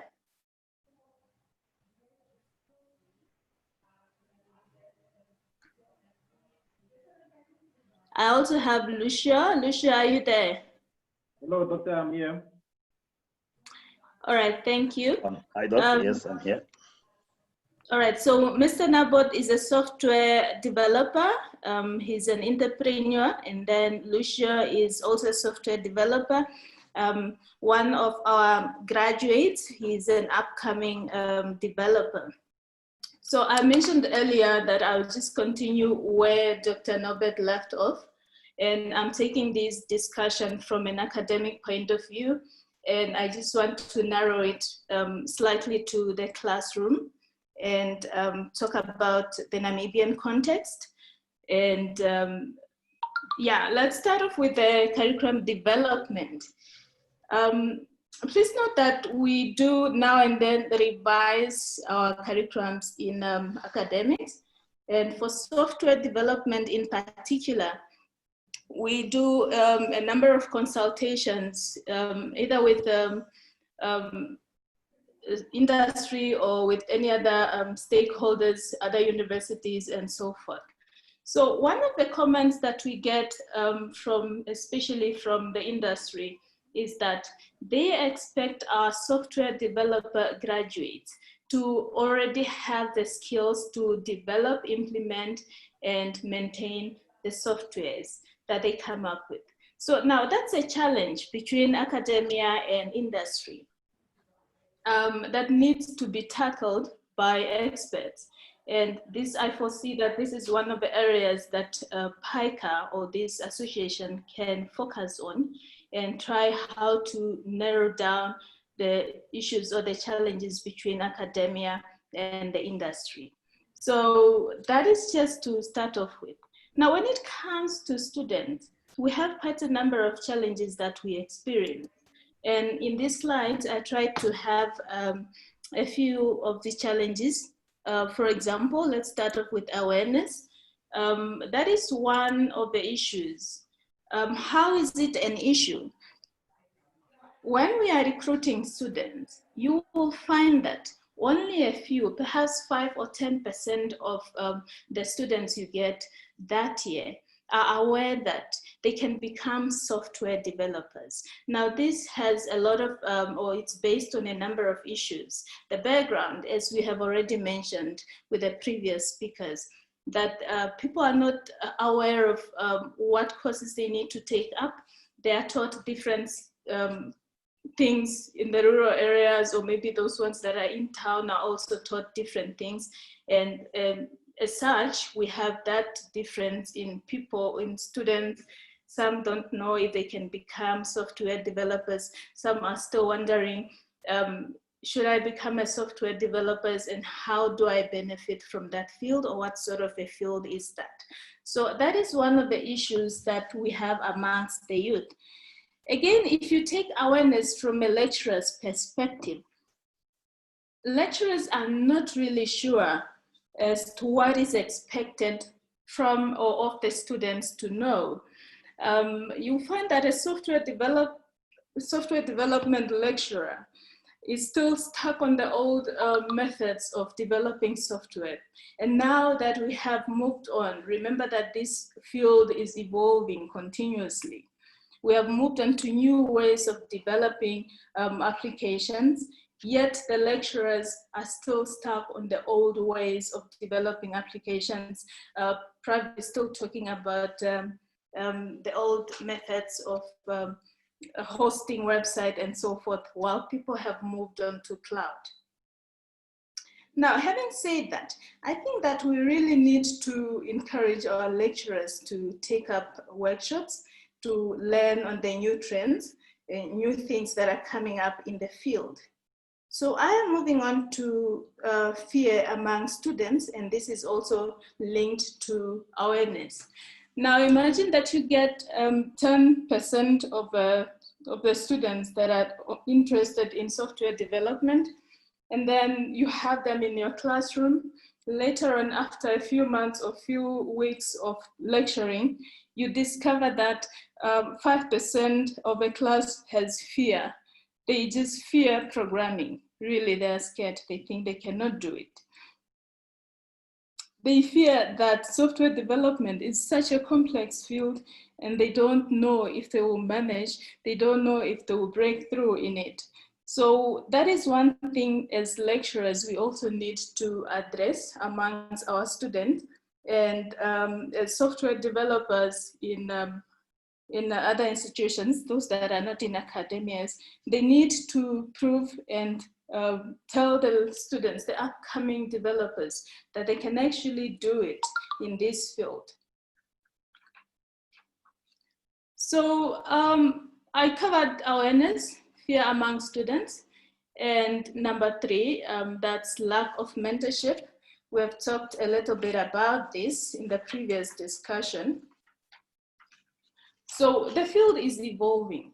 A number of software developers that graduated in, let's say 5 or 4 years ago, they're in the field now, but then they lack the recent knowledge or recent techniques of developing softwares.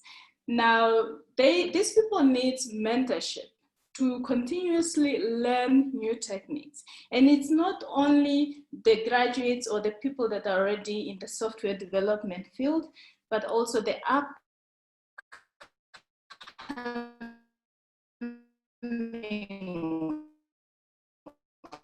ones. We need to make sure that we provide platforms for them to come together, empower each other, discuss the challenges, and see how they can work around them. And then number 4, there's also a lack of funding. Software developers are finding it very difficult to start off with their businesses, for example, or simply to have their applications out there because they lack funding. And this is not only from a personal perspective that I don't have money or I can't be able to afford a loan and so forth. We also have that challenge of big companies, even the governments and other stakeholders, not providing platforms for the software developers to have resources to be able to take loans or so forth so they can establish their companies. So we need also to educate our software developers on how to pitch their ideas. Remember that for you to get funding from big or tech companies, you should have a strong proposal and you should also be able to pitch your ideas. Now, one challenge I've observed among software developers is that you will have a good coder, very good coder, but then the person you ask him or her to present the ideas to the funders, it's just a challenge. We also need to empower our software developers with business skills to be able to sell, to talk about their products so they can source fundings. Right, so for example, I wanted to give an example here of COVID-19. This time has taught us that we could work from anywhere and we need good applications. So we'll be able to work from home or from wherever we are. So this is the time now that should open doors for us to talk about software development in Africa. And note, my apologies about my phone. I have my colleagues calling in nonstop. So moving on to the next point,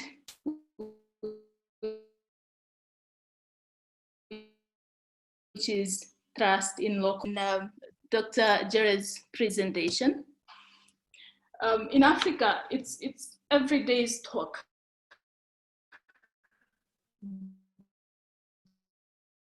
That we do not responsibilities or give away our resources to non-African people. We don't trust our own skills or our own people.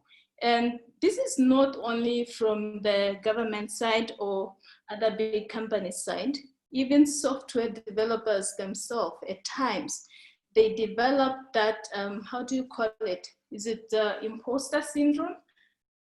They sometimes feel like they cannot do it. We also need to mentor them and talk to the software developers on how they can overcome all these challenges around them. So I have covered just a few challenges that I highlighted, and I have 3 more left. And also, as I talk about these 3, I also want to conclude in a way to talk about the way forward.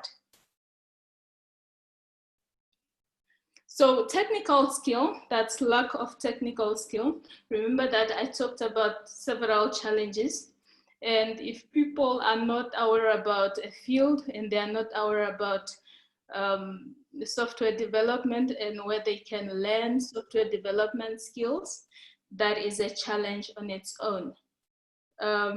We need to educate our people, really impact on strong mentorship workshops, and tell our youth, the young ones, as to where they can go and learn software development skills.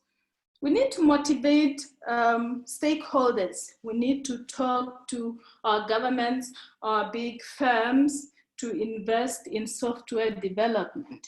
We also need to try and inspire upcoming developers to promote their products accordingly. That is part of technical skills and also multi-stakeholders platforms that we need to engage in. Now, I have not talked about data protection and laws, and this is a serious thing. I'm not sure if it's only in Namibia where we lack legislations around data and privacy. So, and I see this as an opportunity for PAICTA to engage the government, to engage the lawmakers, to address the challenge of data protection and privacy. So we want to know that sometimes a software developer has this brilliant idea. Let's take COVID-19 as an example.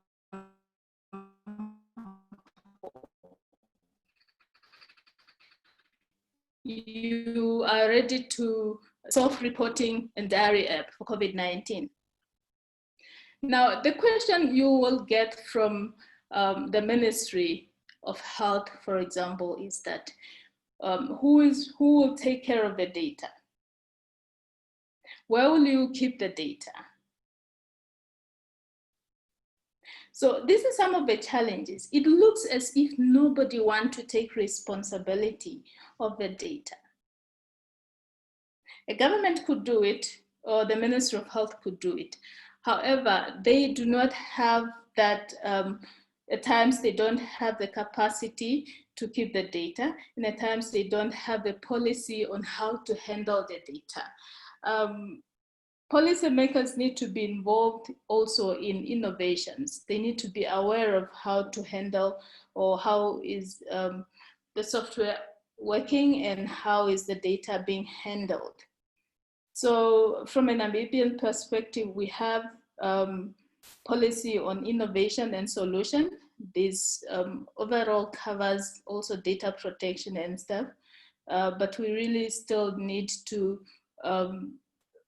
educate our software developers, let them know about it, and everybody else to be on board. So having said so, I want to give Nabot, Mr. Nabot, an opportunity to share his views as an entrepreneur in Namibia. And then after Nabot, Lucia, you could speak from upcoming software developers' perspective. Thank you. Okay, is it okay if I can allocate time for them as soon after the next speaker so that we can actually flow? I'll give them time soon after that. I don't think they will talk for long, just 2 minutes each. Okay, we wanted to keep track of time so that we don't lose. Afternoon, Okay, everyone. no, good afternoon. Good. Thank you, Dr. Swam, for the detailed presentation. And thank you for highlighting on the value of collaboration between academia and industry. My input will touch basically on what Dr. Jere and Dr. Hamunyela have touched on. But importantly, I'm going to talk more about challenges as we as entrepreneurs and software developers face as we develop digital products. But before moving on, maybe just to give a background, I'm Nathaniel Nabot, and I'm a founder for Bitable, which is a Namibian company, tech company that design and develop digital services that create business value for clients, create a better user experience, and importantly, always keeping the social aspect of the product in mind. Over the years, we have developed a number of projects, but we have learned and learned over and over that there are few areas that we always struggle with when we develop products for clients. And I'm going to touch on those just now. One very important one is lack of requirements or lack of or changing scope. Some call it scope creep. So believe it or not, many times it's always a constant change in requirements. And for major reasons is when the client comes with what they think they might want, but over time they should develop a very first iterative prototype. They want something different. So over the years we have learned that in order to avoid this kind of changing requirements, it's very important always to try and define and agree the scope of the project with the client, and make sure that the communication is flowing between the team, the developers, the end users, and the project owner as well. And it is very important as you develop software to ensure that we consider the UX or the user experience from the start, especially in the case of a new product development. And what's important here is that before even moving forward is that there is a clear document which is concise and well written and signed off by the client to ensure that there is no scope creep. And make sure that you create a prototype to confirm and refine the requirements as going forward. One more point that we have learned is that there's always not understanding the project. So usually we as developers, we are the ones behind the screen, and there is a person who bid or got the tender or a project manager. And usually when they communicate with the client, they communicate in a much more non-technical approach. And when they can translate the information to the developers, it becomes very heavy on us, and we end up not meeting what the end users or the client need. So over the years, we have learned that it's always important that although there is a project manager, there should always be a software developer by the side as when they go to the client. One more thing is that there's a never-ending technological advances. So it's important for us as software developers to say that we can't know it all. We should try and do something and focus on what we know best, and make sure we learn other things, but try and be an expert at least in one technology. And also to ensure that when we develop these digital products, we should make sure that they are in the right market, or target market, and to ensure that the end users are able to work around with this digital service that we actually developed. That's why it's always important to make sure we cater for the novice users, the intermediate, and also the advanced user in terms of digital literacy. And one other point that we have learned over the years that now, when it comes to software development, is that there's a need for integration. So start when the client gives the requirements of what they need. You don't really say that after we want to integrate it with the other systems, then after you are done, they say, no, could the software integrate with our ERP system? And for us as software developers, it becomes very difficult when that comes at the end of the project. So now as we have learned that, we ensure that we ask the right question to say that before even developing this, do you want any integration or do you want any APIs for us developing for you before even moving forward? That makes it very easy to ensure we have proper knowledge in terms of user requirements. We research and make sure we discover new technologies as we incorporate such integration and dedicate more time in researching that what the client might need in terms of integration as well. And one last thing is that it's about budget and estimation. So often a client will say, no, I want this and this. And they say, no, it might appear very small and you give this kind of budget. And if you had a scope creep from the start, it becomes very hard. So you might charge maybe say 50,000 or 20,000, but actually the actual value of this product actually is 200,000. And now you spend and you dedicate, let me say, 2 weeks on a project, but actually the actual time estimation is 2 months, 3 months. So it's very important that we always ensure we understand the requirements, and if there's a scope creep, we make sure we adjust accordingly to ensure that those views for all stakeholders are understood, and ensure that what we develop is what the user wants and what all the key stakeholders in the designing this product really need. And one last thing, maybe just to close off, is that when developing these digital products and services, again, I'm going to highlight on what Dr. Swama has spoken about. Data security and data privacy is very important. So it's to ensure that whatever you are developing is always not prone to hacking, and it's secure enough, and the data integrity of the application is intact, and to ensure that during all this developing of this digital product, we must give ownership to the users or to the stakeholders to ensure that as you hand it over to them, they know what they have, they are empowered, they have learned that this is how we go about it if this happens, and it gives a sort of ownership in terms of the application. So basically, those are the few points I have learned over the years. Although there are many that I have learned, I tried to narrow them down to 7 or 8 of them, which I have learned that I think they are very crucial. And I think as software developers, it's important that we try to learn from our mistakes as going forward. And if we have challenges in terms of development, we should always ask our mentors or someone who can actually assist us with that. Thank you. That's basically it. Okay. All right. Thank you. Thank you so much. I want to read something from Gondi. Just forgive me if I'm not pronouncing it very well. That's somebody from Tembisa. What is PAICTA planning in terms of making sure that developers are nurtured at an early stages of their schooling journey?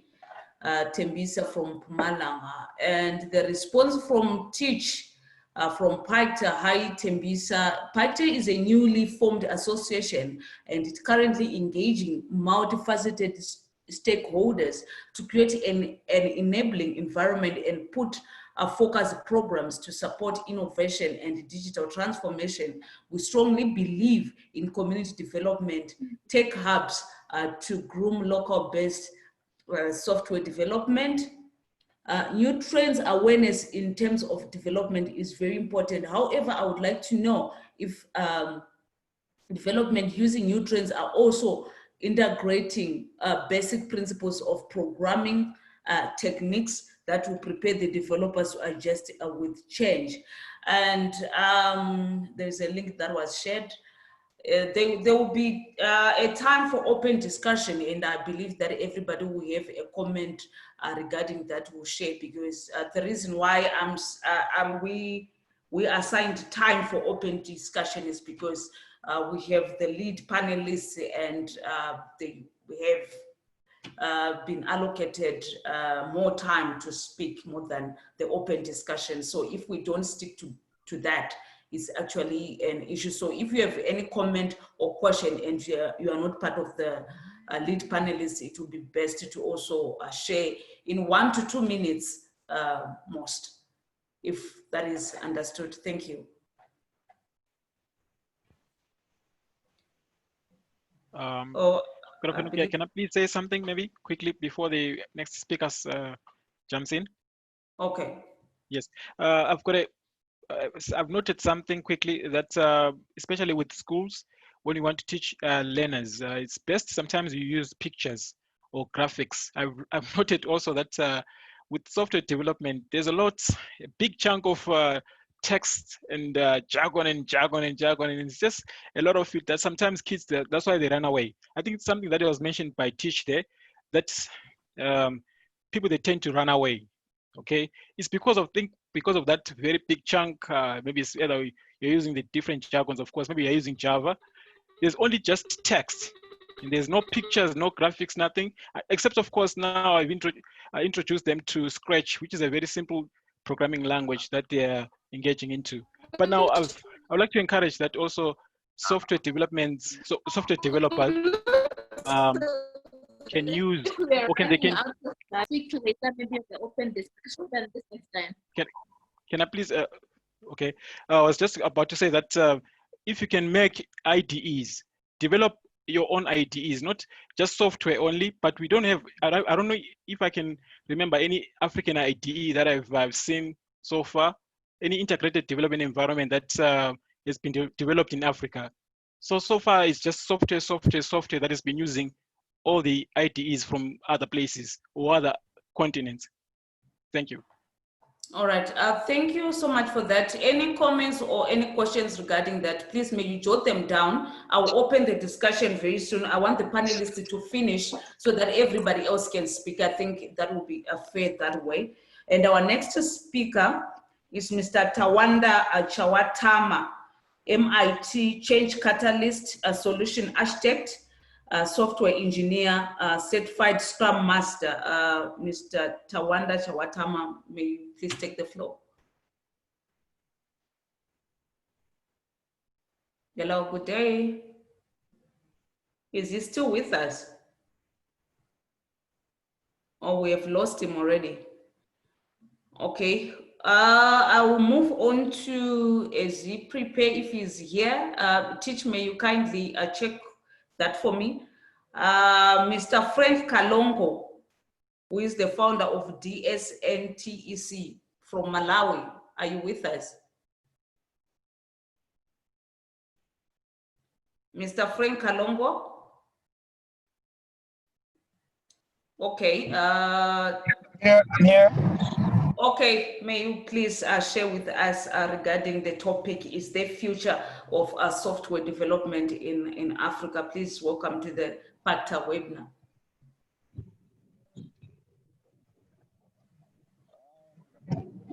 Thank you so much. It's been a good discussion so far from the panelists, and interesting questions as well. I am a software developer as well as an IT specialist in management of information technology. I founded what is called Design Tech. Design Tech stands for Disability and Special Needs for Education Technology, Technology for Education Center. So what Design Tech mainly does is to provide software solutions for persons with disabilities and special needs in order to improve access to education.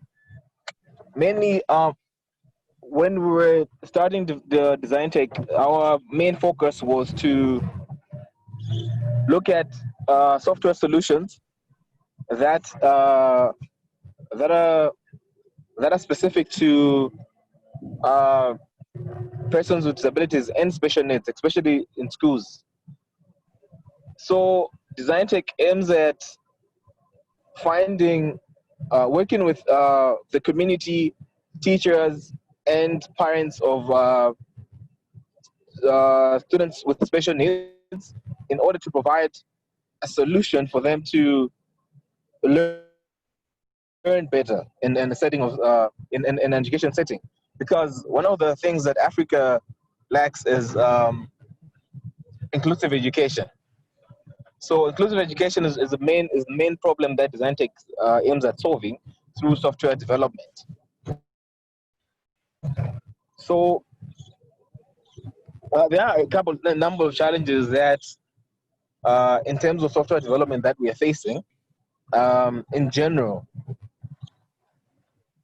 As Dr. Jerry earlier said in his presentation, that the future of software development is in artificial intelligence. AI also has what we call AR, augmented reality.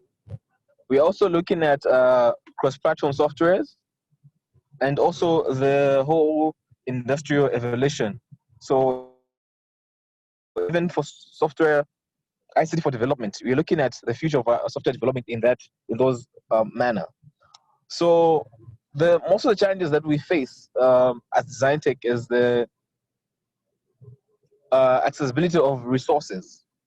We are looking at the right resources to have in order for us to build these specific softwares, which we are calling assistive technologies, because these are softwares which are aimed at solving a solution for a special group of people. So for us to find the right technologies in terms of tools, frameworks, access to that is very minimal, even in the cost of it.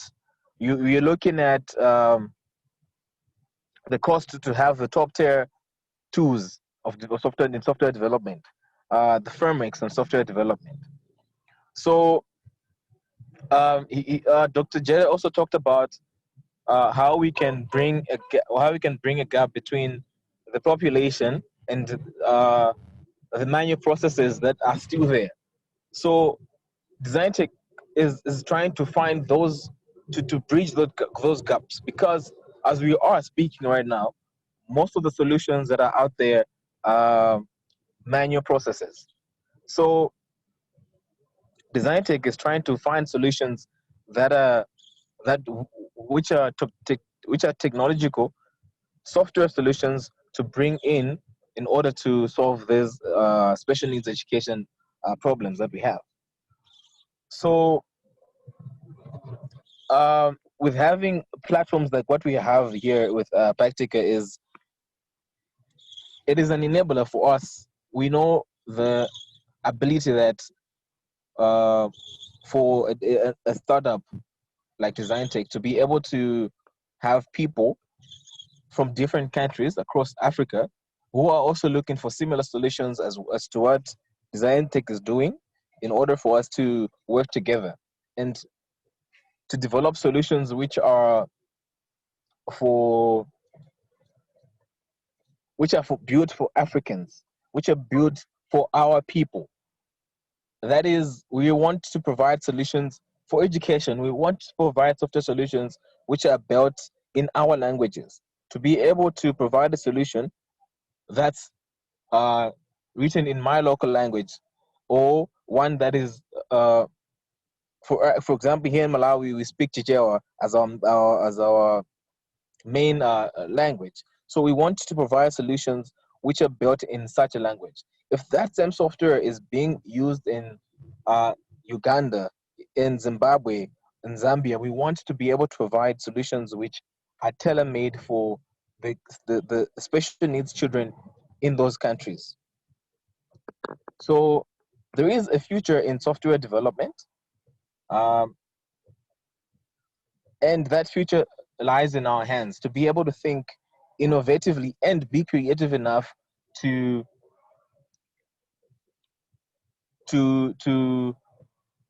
cater for those problems and identification of problems. And in these areas, there are many ways that information technology can be applied, but we have to look at what exactly can we do, what solution can we build today that will be there until the agenda of 2063, that will be still there, will still be there in the next 20, 30 years going forward for our people. So a platform like this gives us an opportunity for us to establish a market PAICTA gives an opportunity for us to create a culture where we do not believe in outsourcing for platforms outside there. We know that there's similar softwares that are being built outside Africa, but we want to develop softwares for ourselves, which are tailor-made for us, for our people. So, in conclusion, with my short presentation is, yes, there is a future for software development in Africa, and there is a future for the marginalized groups, as people with special needs education, people with different learning disabilities, and that's what we are trying to achieve with Design Tech. That is it on my presentation. Thank you, Martha. Thank you so much. That's Mr. Frank Kalongo, who is the founder of DS NTEC from Malawi. Were you able to get hold of Tawanda Teach? He was telling me that he's connecting with the phone, but he is not connected yet. He is not, Okay. Let me move to. Let's move to the next Okay. speaker. I'll move to the next speaker, who is Mr. Tafadzwa Munzwa, who is the co-founder or CEO of Dawa Health in Zambia. I hope I've pronounced it well. DAWA, that's Dawa Health from Zambia. Mr. Tafadzwa, the floor is yours. Good afternoon, Martha. Good afternoon, everyone. Thank you for having me on the PAICTA webinar. I'm here live from Lusaka, Zambia. I'm co-founder and CEO of Dawa Health. It's pronounced Dawa, but it's fine. So we are a digital health platform that's reshaping access to maternal health. We've been operational for about 2 years. I'm from the medical background, but I'm a developer by passion. I've been learning over the number of years now. I know quite a lot, but I have a strong technical team I work with. So regarding the topic we're talking about today, which is there future for software development in Africa? I think, yeah, definitely there is a big future for software development in Africa. We have a lot of African problems we are facing here. Some of them are cultural, which why I believe they're going to be solved by Africans, because we understand our problems better. It's difficult for someone who's coming from a different background and culture to understand the context of some of the problems we are facing in Africa. So yeah, definitely I'll just run down a list of some of the problems I think we are having, and maybe some of the interventions we have to look into in the future, to secure our position as the solvers of African problems. Yeah, so in Africa, some of the biggest things from experience we've been, the time we've been running and operating Dawa, it's probably technical skills. Like I remember Dr. Jeros talking something in that line as well, that we don't have people who have some of the skills we need. For us, we want to leverage a lot on machine learning, and it's very difficult to find machine learning experts in Zambia. In Africa, I believe it's the same. We need people who have enough experience and exposure to be able to solve some of the technical problems we're having. So these are some of the problems I feel like more needs to be done from institutional levels like universities, as well as the big corporations, in terms of developing the skill sets in Africa.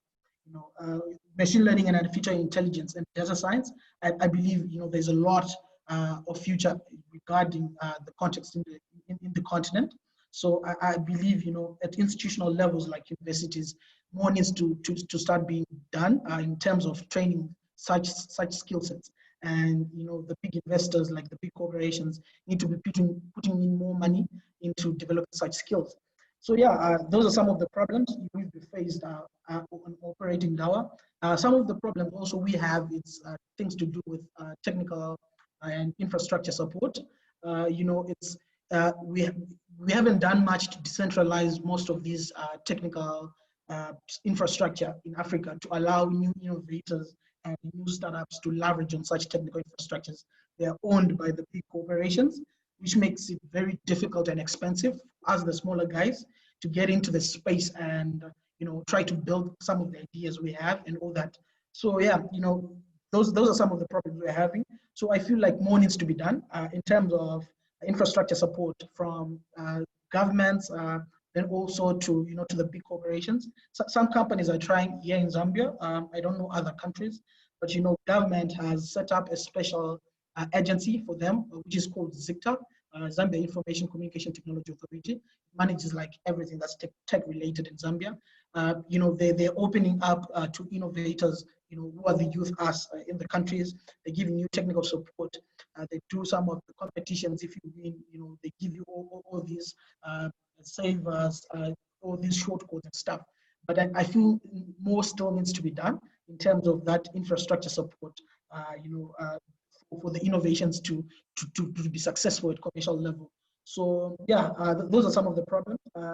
Then also, there's an article I was recently reading that in Africa, population per square mile is pretty low compared to Europe and the Americas. So that makes it very expensive, to put in all these cables and wires to provide people with internet. And at the end of the day, that makes the internet very expensive.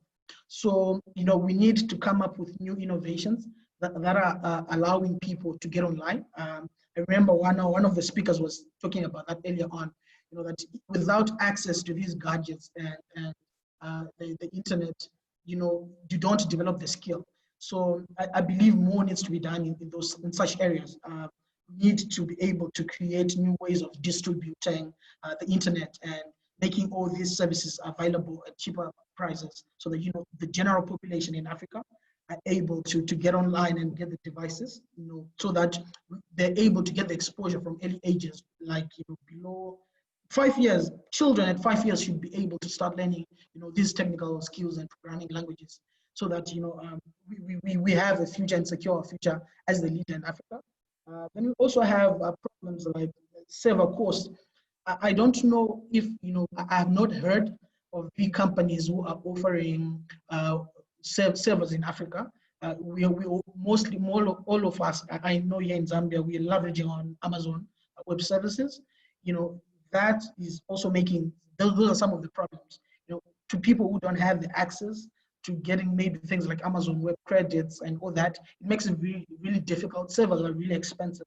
So I believe more needs to be done from government level and even at continental level. Trying to lower some of these costs down, creating local servers that are controlled locally on the continent. Those are some of the things we can do, to secure our future here in Africa. And also some of the problems we are having.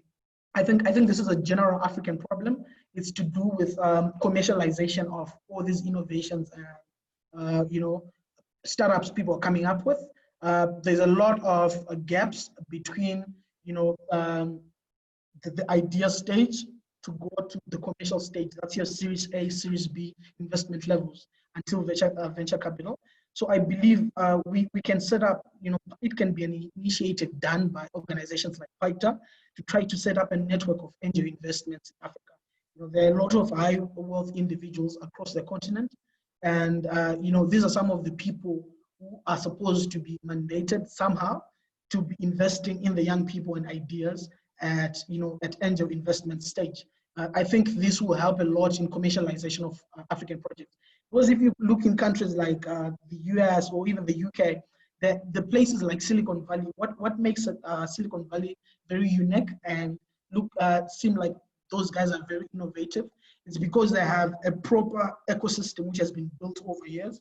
So you have people who are coming in with really brilliant ideas, but at the same time, they're leveraging on the academia side, which is like Stanford University. But you have a network of angel investment in that area, which is enabling people to take off these ideas from ground level until they can go to venture capital funds. But if you come now here in Africa, I know in Zambia, for a fact, we've been trying to raise investment for some time. That's the problem you have. The kind of investors you have regionally or continentally they are looking at very big investments of above $1 million, and you might not be at that stage to be able to utilize such big investments effectively.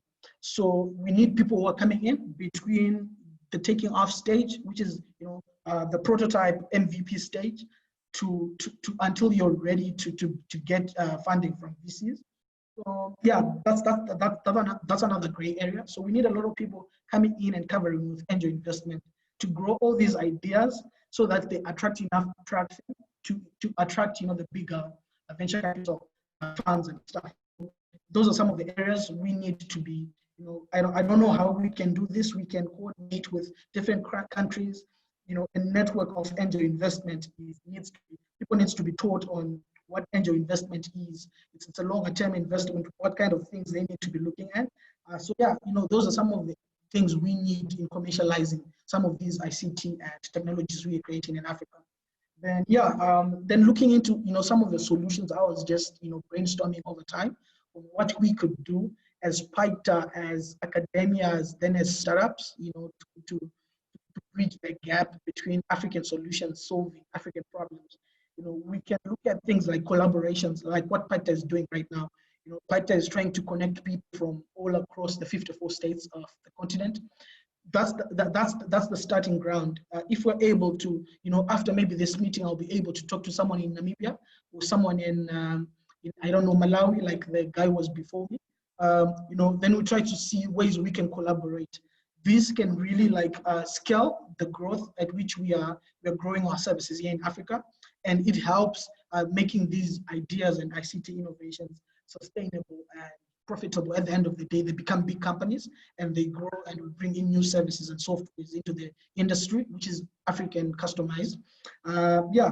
Then we can also look at things like, we have to leverage on such agreements that has been initiated by the African Union, the African Intercontinental Free Trade Agreement. I think, it's going to unify our markets because the African markets were segmented before. So those were some of the problems, like challenges investors were looking into. Because if you have a small population in your country, like let's take for example, for countries like Namibia and Botswana, they have populations of people less than 3 million. That's not a very big market and an attractive market for someone who wants to invest a lot of money. But leveraging on things like the African Free Continental Trade Agreement, they're no longer limited just to Namibia or Botswana. It means the whole of Africa is now a big one market, and that's a really, really attractive scenario for investors. So I think we need to be leveraging on such occasions and trends, and so that we grow our innovations to more than just the country boundaries. You grow it all over across Africa. Then we can look also at like I alluded earlier on, agencies, government setting up special agencies that support local innovations in individual countries. If we do the groundroots of work at that level, it means we're able to support the innovations at early stage from MVP. Then they're able to attract enough traction to now grow and attract external investment. So these are some of the things our governments can do.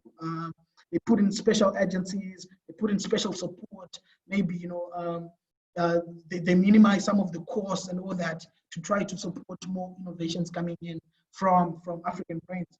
So those are some of the things we can do.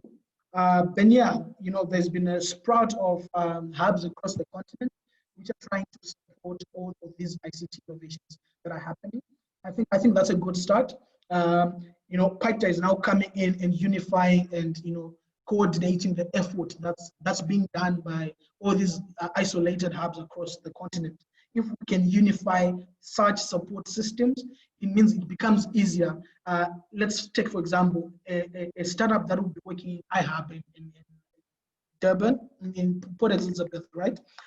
If they want to scale, because PAICTA has made a network of hubs across the continent, it means it becomes easier for such a startup to expand into other markets outside of South Africa, leveraging on the network PAICTA would have set up.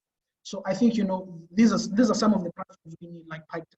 Collaborations between academias and hubs and all these support infrastructure that are supporting innovations and technology in the continent.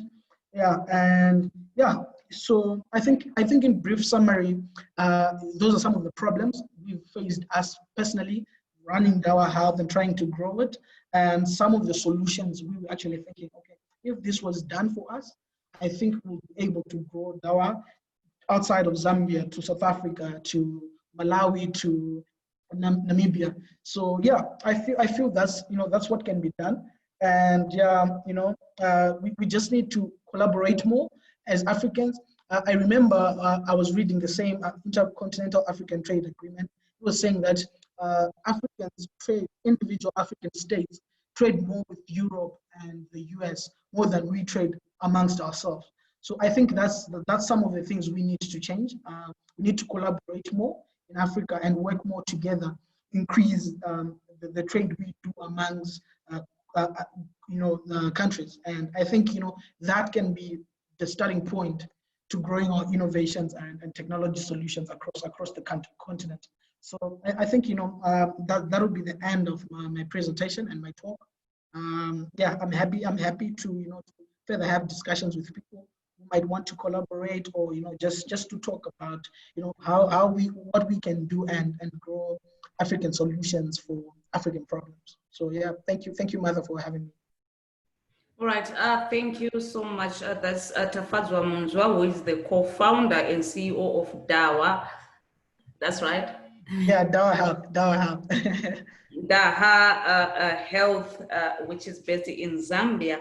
And I would like to move back a little to Dr. S. Hamuniela from Namibia University of Science and Technology. I think one of her colleagues would like to say something. She was introducing someone earlier on. Over to you, Doctor.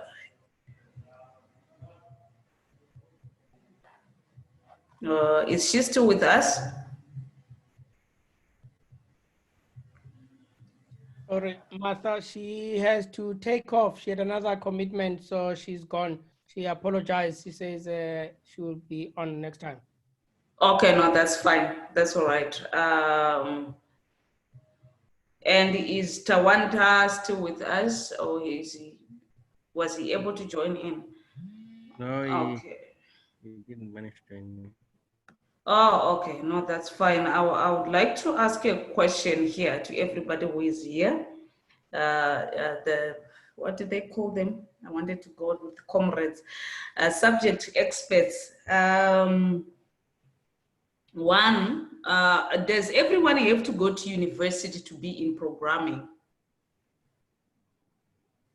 Does everyone have to go to university to be in programming? That's very interesting. I remember sharing something on Facebook about a week or so ago, where there is a picture of Chinese kids who are very, very young, doing all those programming and stuff. And our very own kids were standing in the street with a Bible.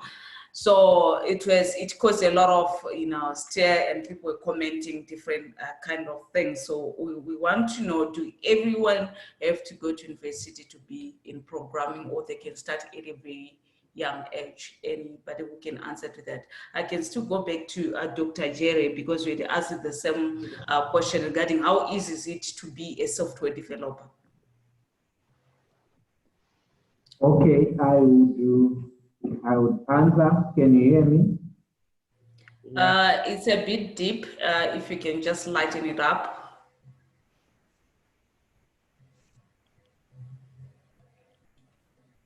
Okay. We're good. We're good. Okay. So I would answer I'll give two answers for that one question. I will say, firstly, it's programming. You take it like a skill. It's a skill which one has to develop. It's something which mainly comes as a result of interests. So you find that if you are a developer, it's your hobby. Most of our software development students, when they really enjoy it, they develop most of the programs for fun. They do most of the apps that we see for fun. That's why I always encourage most of my students to then say, if you are like that, then all what you need is the entrepreneurial skills, so that we take your funny idea and we commercialize it to make it something that is big. That's one. So for a skill, you find that generally some people then end up teaching themselves and mastering most of the skills on their own. However, you find that with our curriculum, even at at primary, from primary school or what, when we are learning maths, we are not learning maths to program. We are just learning maths. So there is a mismatch between the mathematics we do at school and the understanding of mathematics, to such an extent of some of my students, they ask me, but what is the relationship between mathematics and programming? Because programming now requires the logic. It requires you to have the understanding of events, and that logic, it is assumed that you get it from mathematics. You do the algorithms that you use. So most likely, chances are very high that those who have interests in mathematics also tend to be much at an advantage to learn programming. So that being said, you may actually teach yourself to program, but unfortunately, of course, as an educator, I wouldn't in no way discourage education. So I would say the moment you have now interests plus more education, you then become a senior person. So I always give this example to say, if you leave it at you say you don't even have a matric or high level qualification, and you are a programmer. So what it means, even if you go to an organization, because of not having qualifications, you remain at the lower level of the organization. So if also you intend to be in a higher position, then education is key. But yes, I think I will leave it like that, and maybe some people also might have their own opinions on that. That's my opinion. Thank you. Oh, okay. Thank you so much. And once again, apologies to Dr. Hamniela. I only saw a message now. I thought that was the conclusion, and somebody from her side was taking over. Do you think that collaboration will enhance the development of innovative platforms? That's a question. I don't know, any takers?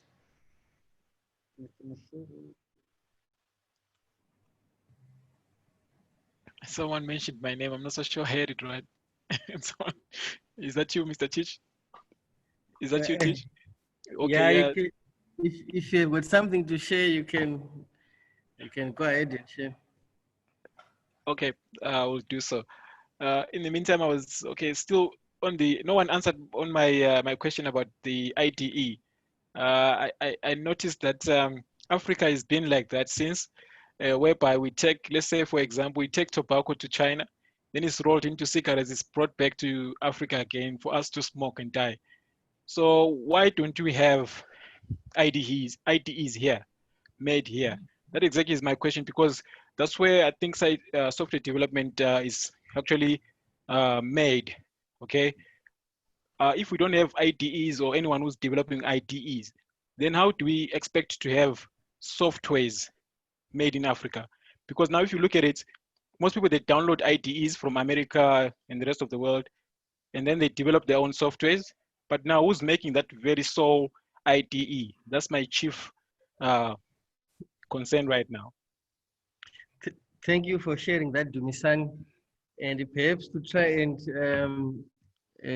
just also share my my experience and what I think, and also perhaps try to also answer one of Martha's question on collaboration. If collaboration can effectively assist in this development of software developers in Africa. Perhaps before I do that, it's a very good question you're asking, the one for IDEs. And I'm sure if you have not been a developer before, if you're not planning to become one, you may not know what that is. But the importance is that those are the tools, those are the essential tools. You cannot say I'm a developer if you don't work with IDEs, because that's the development platform. So the reason why I'm also emphasizing that, I'm sitting with a colleague here. I don't know if I will be putting on spot. Perhaps I have to ask him to share something that he wanted to say as well. Is my colleague work together? Our more line of specialization is in the telecoms, but it's not his first time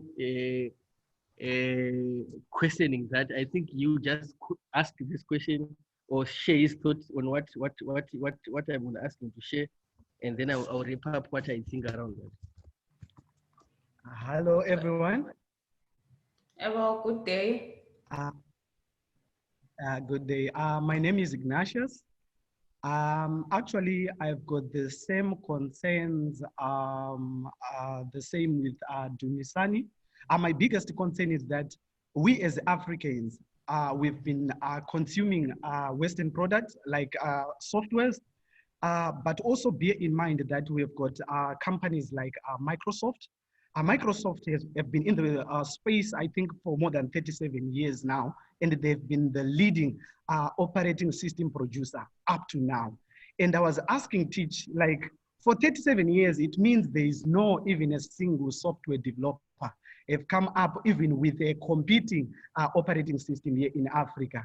So what exactly are we doing with this whole education, this whole software programming experience? For 37 years, no African person has actually came to a point of just come up with an operating system, just even a basic one, a basic one that can compete with Microsoft.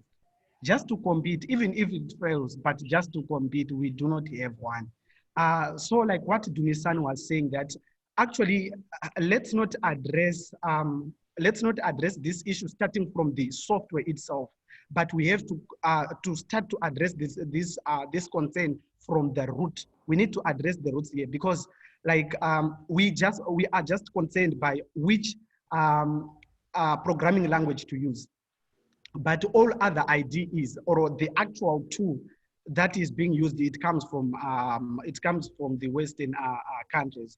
So I just want to say that I think we should come up with our own tools. You understand, our own IDEs, so that we can be able to come up with softwares. Because if these companies, they come up with these tools, if they put up a limitation, so it means no matter how good you are in programming, there is a ceiling above you. You can't go beyond that. That is why you see we can program, but we can't even go beyond Microsoft, because we are consuming their tools. So if we come up with our own tools, it means we can go beyond, we can even compete with softwares like Microsoft. I think that's all for me. Okay, thank you so much. I couldn't have said it better. That's why I had to put this brother of mine in the spotlight.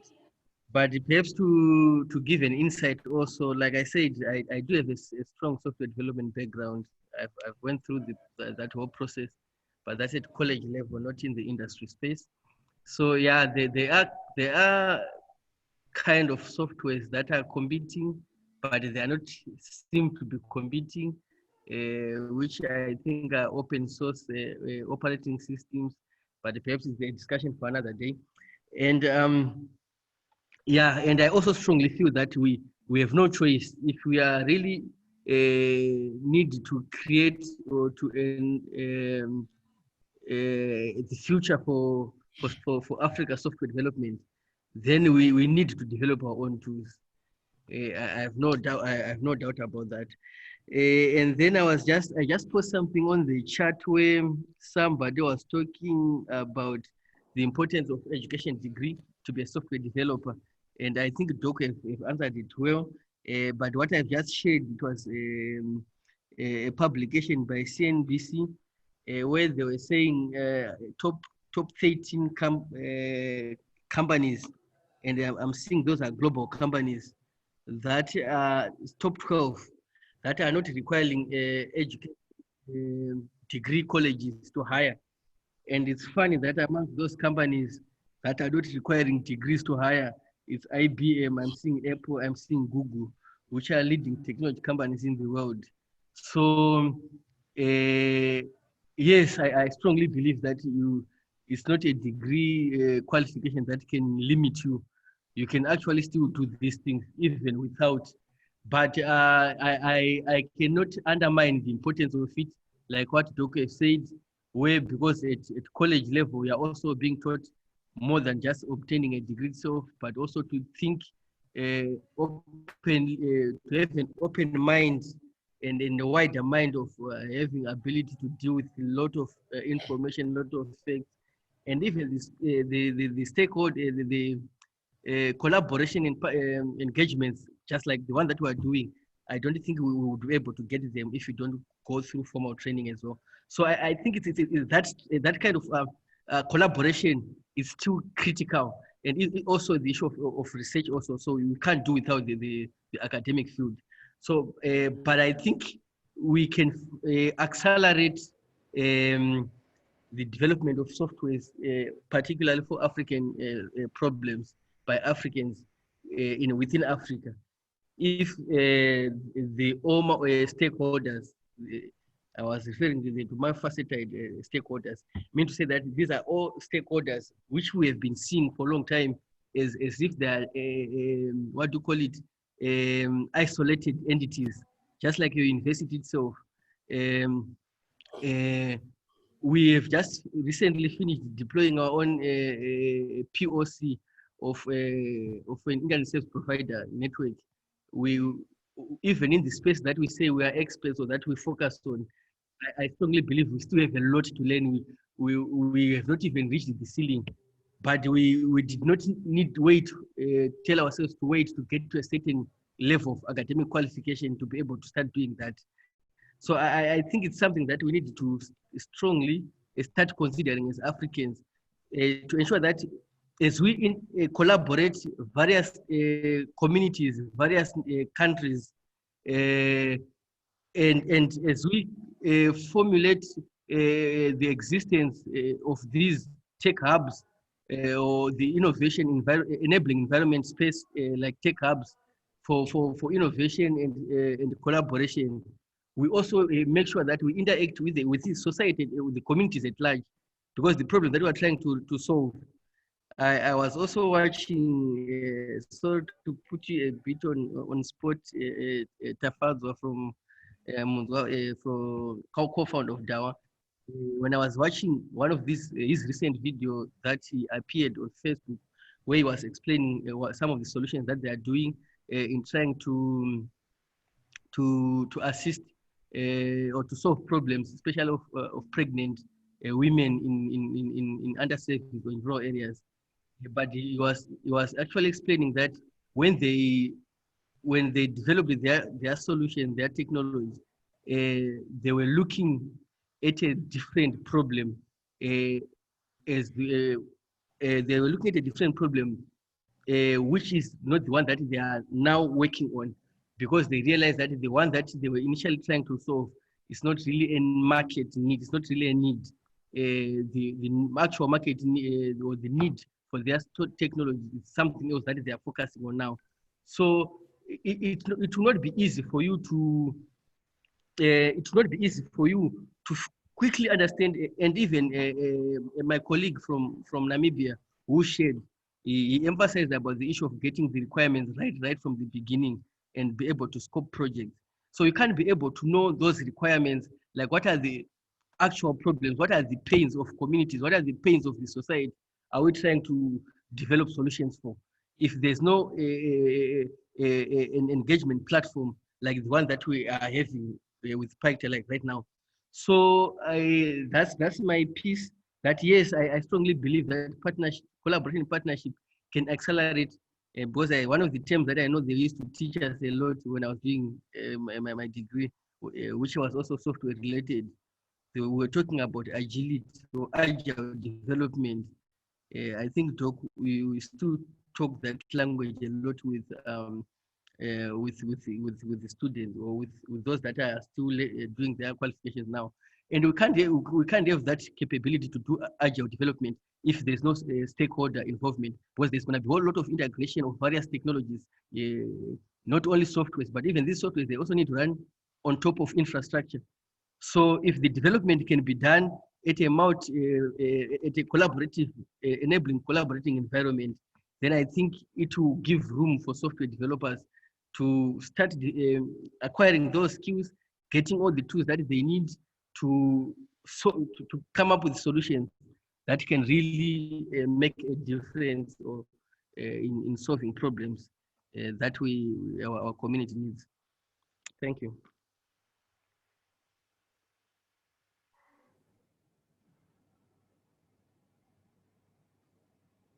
Lost. Okay, thank you so much, Tish, for that. And I would like to ask another question. Africa is the consumer of applications and technology. How do we turn around to become producers of the software solutions we use in the continent? Any takers on the question? Of people who haven't spoken, we have Estela Moloto, Winedi Chibisa, CV, Maponya. If anybody can be able to answer or comment on that, or we stick to the subject experts. We also want comrades to take part.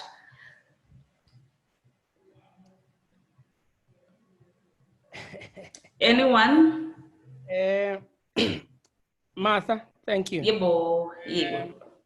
I'm not sure why the brothers and sisters are not wanting to take this bull by the horns and address the matter. I think, since yesteryears, we've been made to believe that what is good is from outside the continent.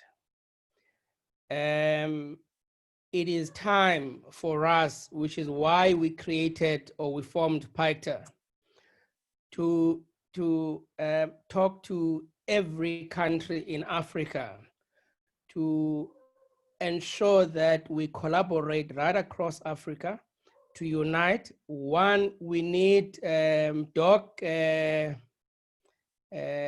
Hamunyela referred to one of the things that there's fear. I think there's fear of failure. We need to get away and get rid of that fear, unite all the developers, form one platform that we collaborate on, and we'll be able to address things like IDE that were raised, where we've got our own tools to develop software or develop technology.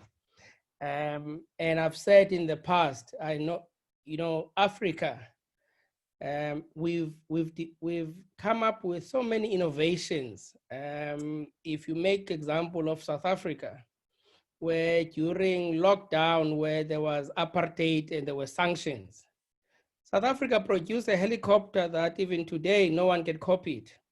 If we can produce a helicopter that is flying, something that flies, then you look at it and we don't have cars as a start that we produce, but we can produce a helicopter. Then it goes back to that question that was asked. Why are we so dependent on proprietary software when there's open source where we can all code and come up with our own software? I think with a united South Africa as a continent, we'll get to that stage.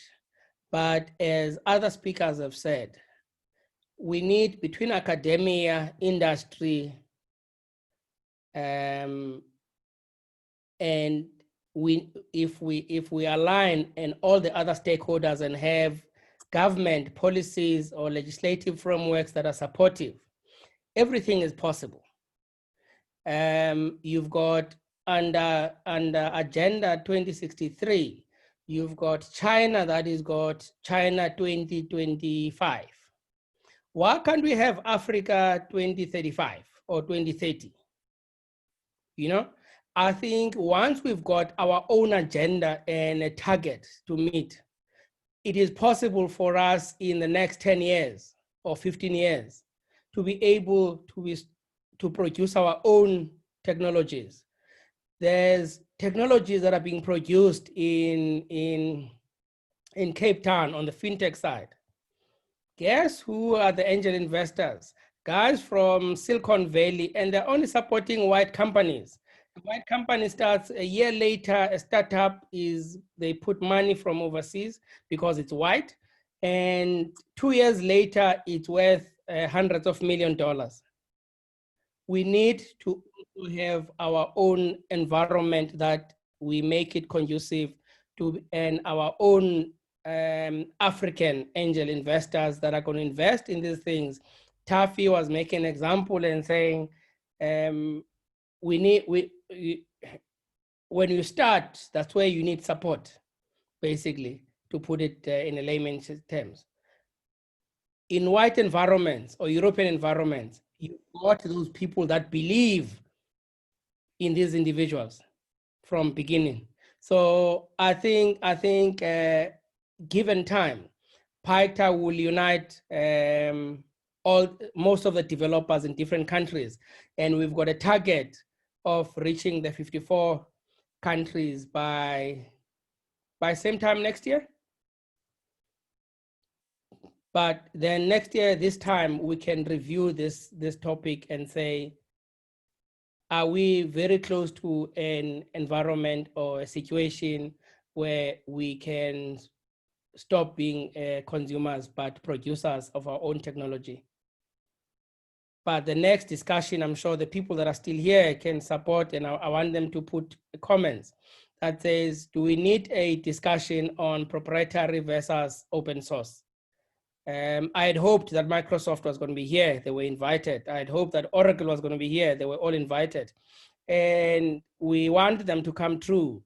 SAP, Oracle, Microsoft, Software AG, German, American, all of them, they must come and tell us what have they done in the past many years they've been in our continent, and there's still no skill for us to develop for our own things that is competing with them. I'm not sure if I've answered you, Martha. May I please contribute something quickly? Yes. Before you, yes. So I've noticed also with what you've just touched base there with the development. What about the developers that now, as soon as they graduate, let me just give you an example. Let's say teach, and then now after he graduates, he gets a job in Microsoft. Maybe he's launched or he gets a job there in America. Then now we've got not developers in Africa. We are enticed into, or we are lured into going to those European countries or American countries whereby there's so much money there. Then we lose all of our graduates, all of our developers to those countries that are there in America. That's why now when we see all those softwares developed in America or the other rest of the world or in the West, it's because of all our graduates have gone there to those countries or gone there to those giant developing technologically developing organizations, of which they all belong in Africa. They're all from Africa. But now who is going to say anything that maybe let's just say, give it, for an example, Microsoft, if ever they're developing their platform, the Windows 10, for example, now they want a media player. Who's going to know that the media player was made in Africa? Because now it's all under Microsoft, under the name Microsoft, under the brand Microsoft. But because someone has gotten a job and then they went to Microsoft, then no one is going to make a development or make us a media player here in Africa. So we've got a situation also that our own developers, our own graduates, as soon as they do graduate, they move to the West or they move to the East, and then they find jobs there, they leave Africa, then that's it. Now, how do we now keep our developers in Africa? How do we keep them here? How do we say, as soon as they do this, how do we pay them as soon as they graduate? I think that's another thing that we also need to find a balance in there. Thank you. Hello. Hello. Okay, Yes, I would yes, like to Alexis. add something to the previous speaker. It's a very interesting speech. I would like to give, I work at the university, Namibia University of Science and Technology. Why developers leave? So there's a lot of issues here, like in this country. So some of our graduates, they would go to work in a government office where they are supposed to be doing what they love, their passion, which is to develop applications. But the software or the applications that they need to support are from India, from China, from other countries. They are not given any right to support these systems or to start developing, because the government and other industries have now outsourced the software to come from those consultants, and they now don't allow these new interns or software developers to start working. So what happens then? They get bored. They start now to work as technicians. You are going to fix this and that's it. So then there's also that issue where now they don't do anything. That's why they are now forced to apply where they can apply their skills, which is probably abroad. And myself, I have developers that come to me saying that they cannot find the job that they are supposed to do. So I do motivate my students that no, you can find, you are a developer, Yes, yes. you can find a job anywhere else in the world. And that's what they do. They just apply. But how do we then, Africans or countries, create a platform where we can now utilize, build trust? First, we need to trust our developers and create platforms that are developed by our African graduates so that they can stay here. So that's my question. Thank you so much. I don't know whether Shmanta is there or not. Whilst we're waiting for it, thank you so much for that, Alexis, and for such it's a very, very critical input and observation that you've made. And I don't think it's only in Namibia, especially that one, whereby you have been a developer or a solution developer, even if it's not software, in other aspect, especially in the digital space. You are just, when you are leaving college or school, you are just told that you should work with this. You can't do anything outside that. And you have no way to go and test what you think can work. So it's a very a complex and difficult environment. And that's why I think the discussions that we are having and the conversation that we have just started are great insight to what I think we need to zoom at as Africa, so that perhaps we can be able to have a focused and structured approach on how do we groom ourselves and our talents to build solutions that speak to us. I just wanted to, I know I'm not the host, Martha is still hosting, and I just want to be a bit naughty and allow, I'll ask my former lecturer, Dwayne Boucher. I was his student when I was studying at University of Fort. I know, I believe he must still be in the lecturing field or in the academic field for research. And I know that he must have also went and worked outside Africa before, if I'm not mistaken. So perhaps I just was going to ask him perhaps to share his experience, what he thinks, and also perhaps to give an insight on what he thinks in terms of this future for Africa in terms of software development. I don't know if I'm kindly asking you to perhaps share one or two things, Dwayne. Okay, sure. Thanks for putting me on the spot there. You are far from the mic, Dwayne. Okay, does that sound a bit better? No, we can't still hear you unless if I'm the only one. second. Let me just change marks.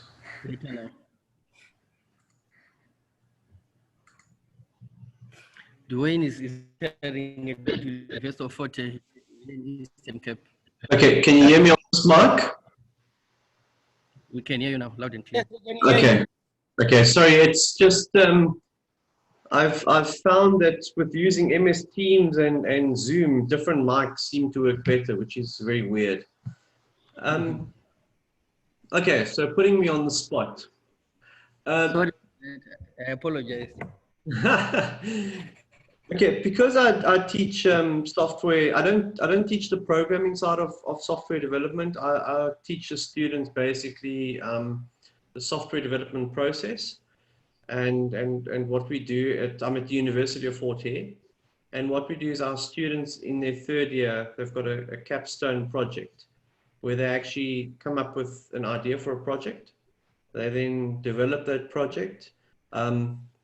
And I basically mentor them through the process. So like right from the beginning of not even knowing what they're going to do, all the way through to their final deliverable. And as one of the colleagues mentioned earlier, we've pretty much used an agile kind of Scrum approach. But there seems to be a movement away from that globally. But that's something that would be another discussion. Software development in Africa, definitely. There are so many uniquely African solutions that the Western world can't necessarily relate to. So I think, and the whole idea behind your session today was SMEs, and I think, and I read up on the. Sorry, I can't remember what it was called. The Moms Initiative. I was reading online about that, WABA, I think it was. And I mean, those kinds of initiatives are great initiatives to have. And the Western world can't understand some of the issues that we have in Africa. With COVID, we've been having problems teaching our students because of connectivity and everything. And I've been in a few online platforms with colleagues from America, and they just don't understand when we say that in some of the deep rural areas there's no connectivity. Our students aren't connecting. So we can create unique solutions. I also want to just say that the only way that that's going to happen in Africa, we can't wait for governments to do things because governments just work too slowly.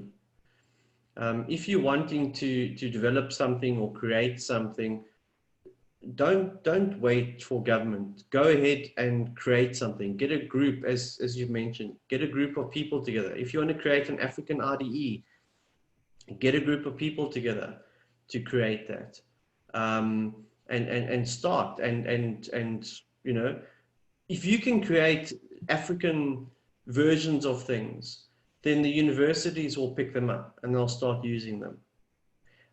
Unfortunately, the universities, most of us, I don't want to say all of us, but most of us are Microsoft shops, because Microsoft pretty much, and very cleverly so, says, here's our software, you can use it for free. And what are they doing? They're making sure that all of our developers that come out are going to go and code in Microsoft solutions. But if there was an African version, and yes, when somebody mentioned Ubuntu, but the problem is, again, Ubuntu is competing with Microsoft, and there's no support for Ubuntu, which is a big problem. Okay, so I think I hope I've kind of answered the teacher's question for putting me on the spot here. But yes, definitely, I think, I mean, I wouldn't still be teaching software development if I didn't think there was potential. And in the past few years, we have seen some amazing solutions from our students, especially in the mobile, because we've started teaching mobile apps as well. And everybody's got a mobile phone in Africa, whether it's a basic entry level or a smartphone. But mobile phones are definitely your medium to go, and they will be what changes Africa. Thanks.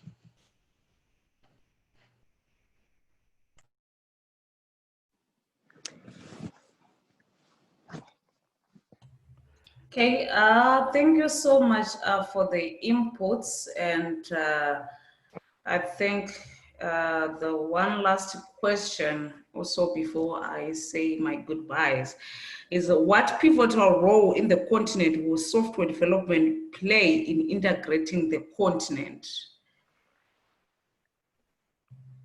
So if there is any takers on that. I would want to answer. It's Norbert here. Okay. Yes, okay. So I think software development, one of its strengths is that it cuts across many of our applications. We have problems in Africa, and most of the problems that we have, they are somehow common in all African countries. We have educational problems. Dwayne just mentioned now our connectivity problems. We have health problems. We all know that our problems in health, even now we have been exposed to that, and no one has actual solutions, technological solutions on how to help. We have problems in agriculture. We have problems in just doing business. So, but there are ideas, or these problems that we have, as someone who is in the innovation field, I do believe that ICTs through software development can do much in solving most of the challenges that the continent is facing. So I want to link this to the previous question, which was mentioned by Alexis Mika also, when she asked about the students not doing what they have learned and all that. I think what is missing, which PAICTA could try to assist on, is an environment in Africa where we all come together. Can we have something like a PAICTA innovation hub, or even if, for example, we want to have a PAICTA kind of university or school or training center where those who have interest in technology can just come and play around, do what they can do best.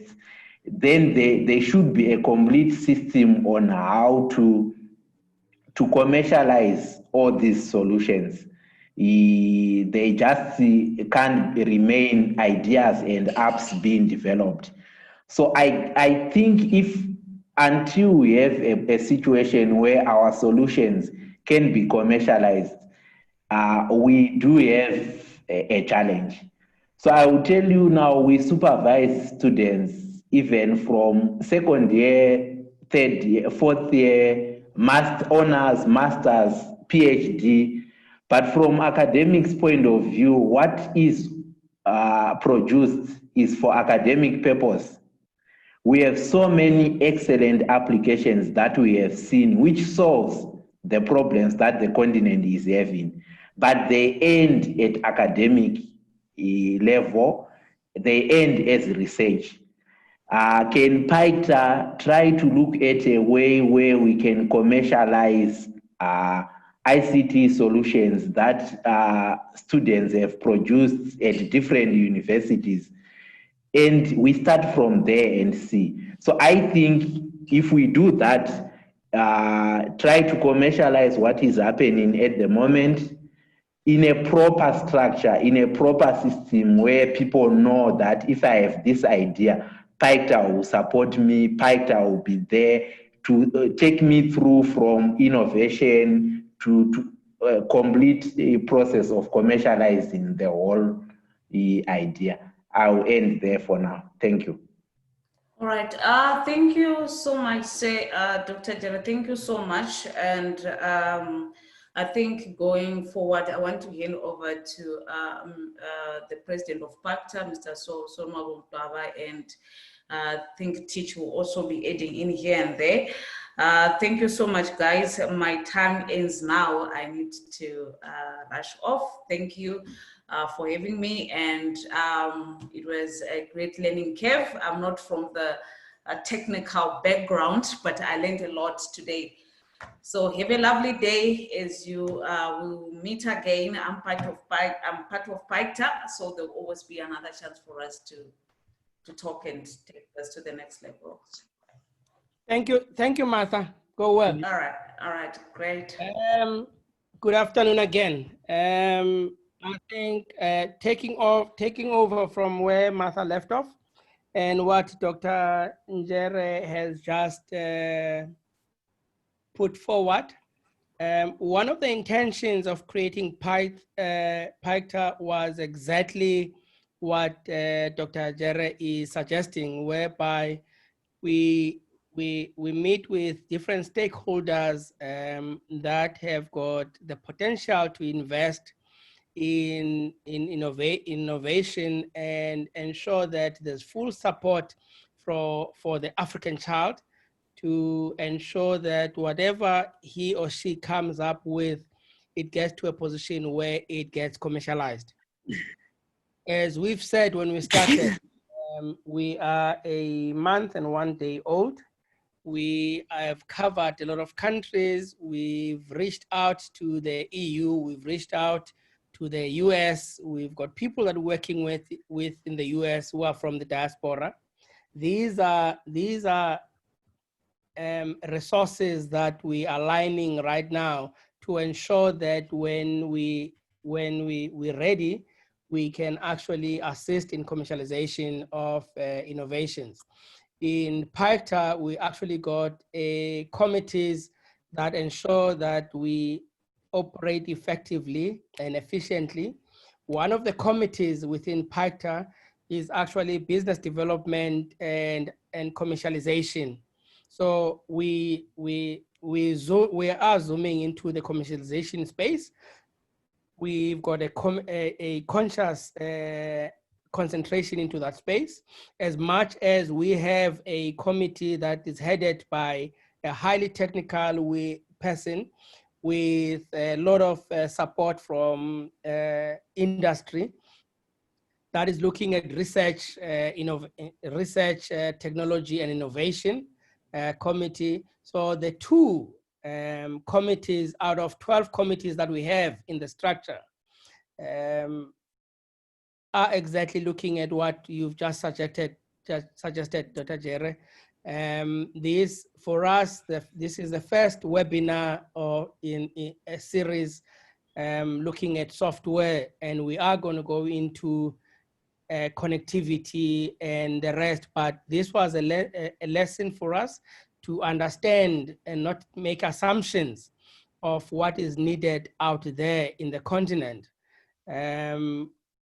So we are going to go back and have an engagement with people that are interested from the diaspora and locally in the continent in investing in innovation.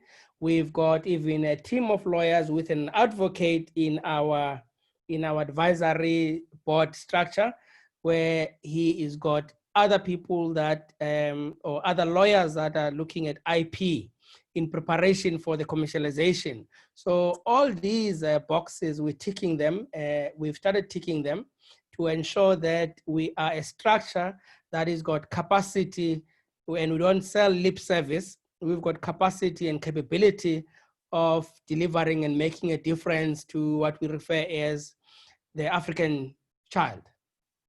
I think if there's something that I've left out, Teach can add on that.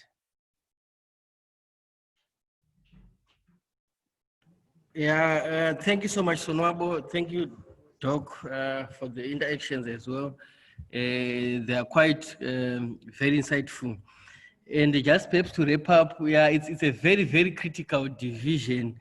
And I think Investor Forte, most of these universities in South Africa, actually, they must have units that were trying to link the industry and the academic and research institutions.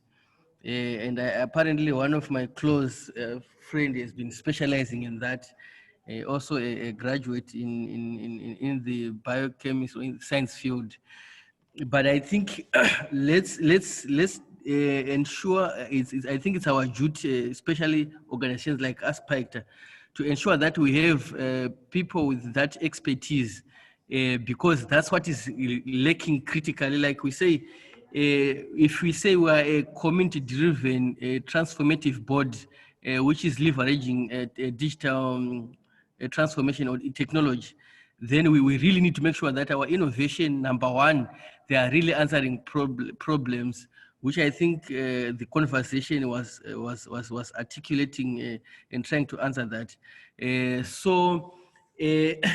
And if there can be some form of reforms also with those institutions, like what previous speakers, like the one from Namibia, even here, Udok, whereby now if we're having the IP commercialization entities, even at, let's say, at institutional, at invest level, if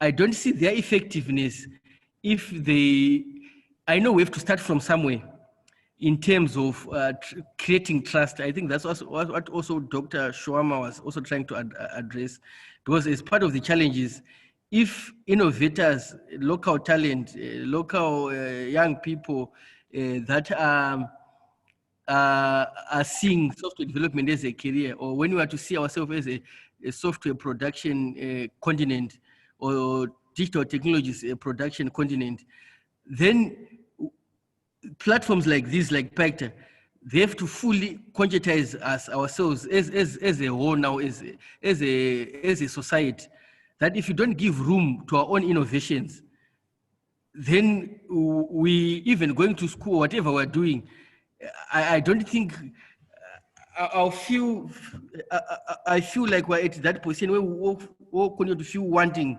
Why are we doing it in the first place? If you don't trust, why are we going to school if you don't trust, or to universities, or acquiring these skills if you don't trust or give chance to our local products for them to pick traction? And I also think that these collaborations, because also the other issue that you have to look at also is markets, the issue of markets. That if you produce something, perhaps no one really needed it here in PE, but for sure, I can't, if I've got a strong network, somebody somewhere in Burundi there or in DRC, perhaps may be looking for something, for more or less like similar solution. So I think let's these conversations not be. I'm glad that is, Mabu, you highlighted that it's not this. It's just the first one, and I hope that we are not going to end here, so that we fully capture the strategy with all stakeholders being involved right from the beginning, so that we know what is next. I would like to ask a question for the Yes. speaker.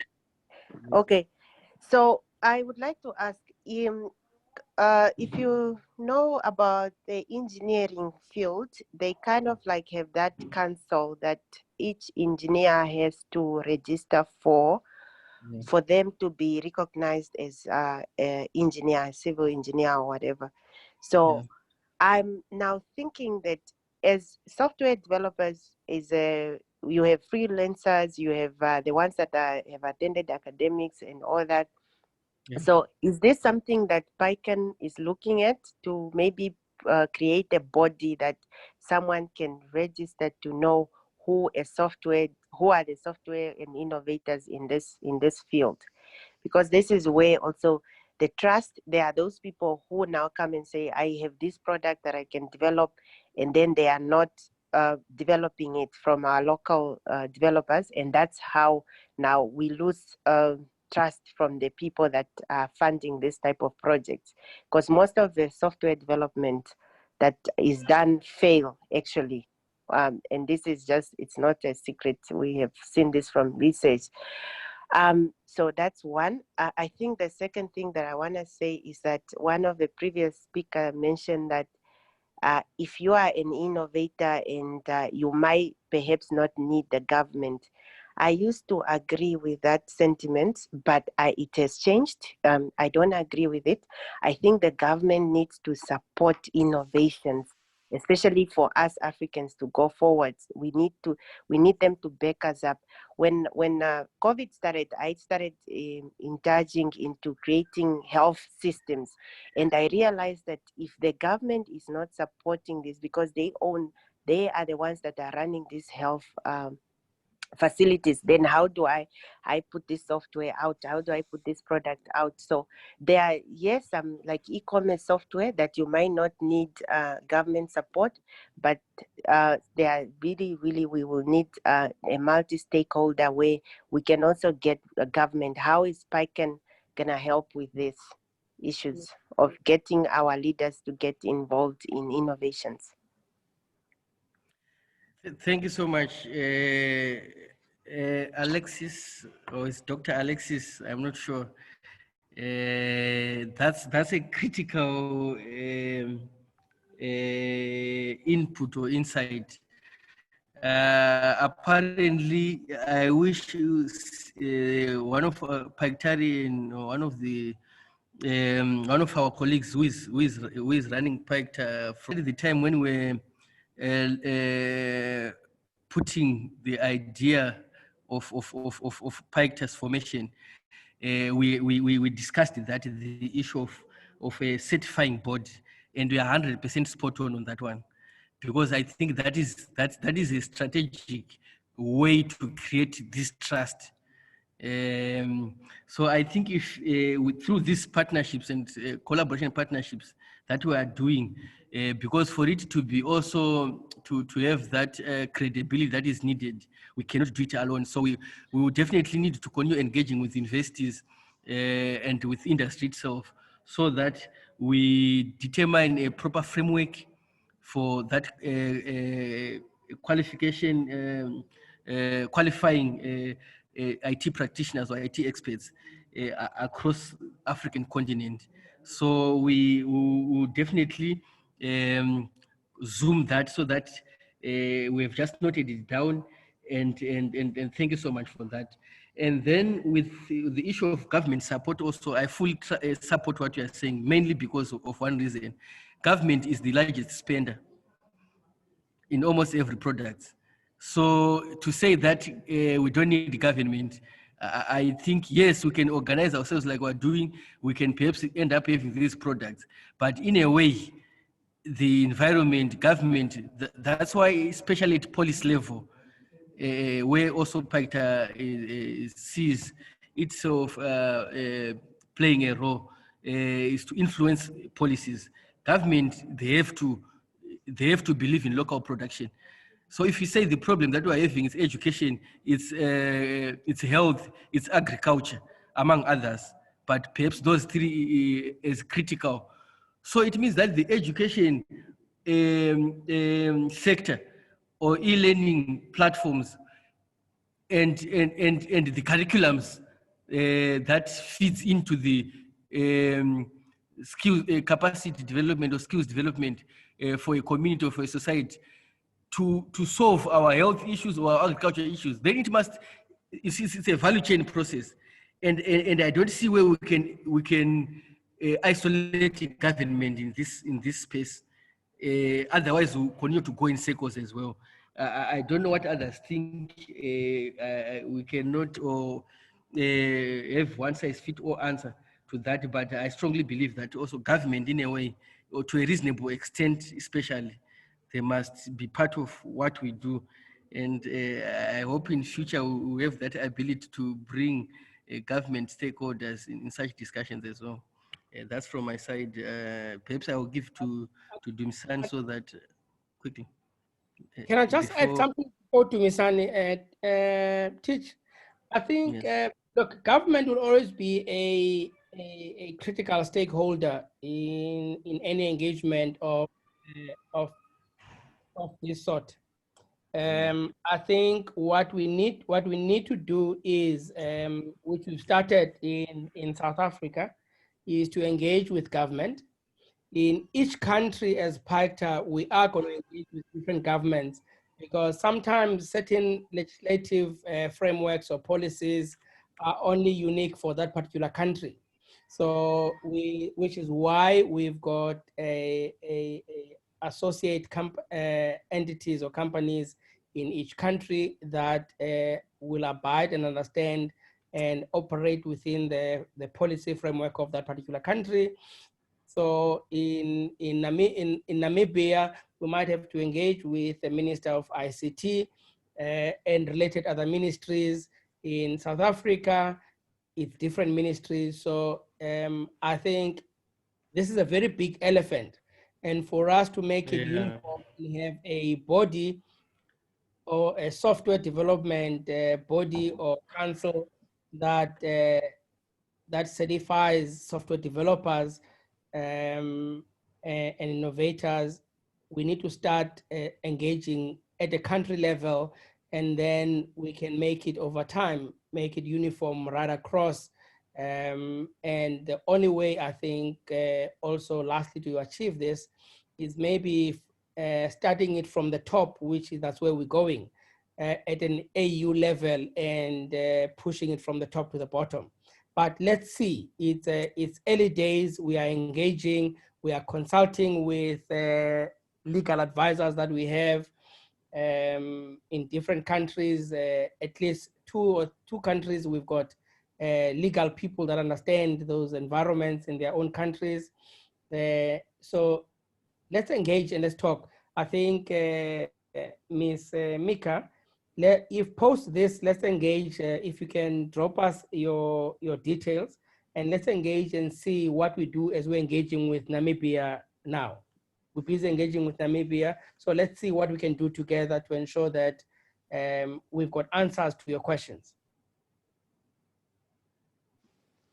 Okay. Thank you.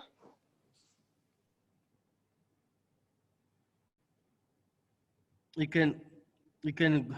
Are you still gonna comment, sir, Josephine? Or should I give it to Dumi?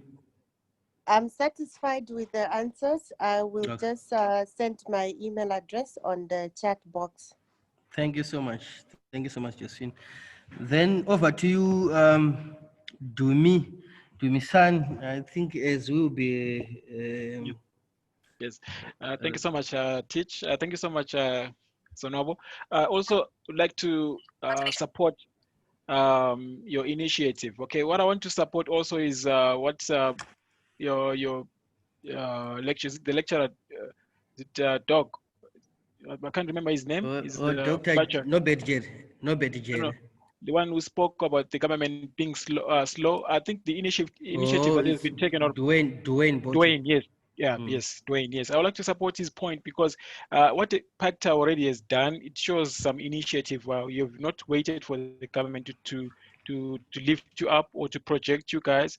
So what is already, we have already done that. It shows that you and me now are the government.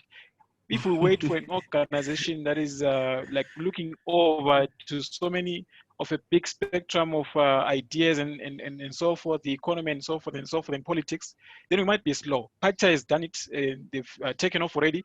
I like to support your idea. I like to support your initiative. I strongly think that we are the government. We need to do things. We need to do things like you and me have done already so far.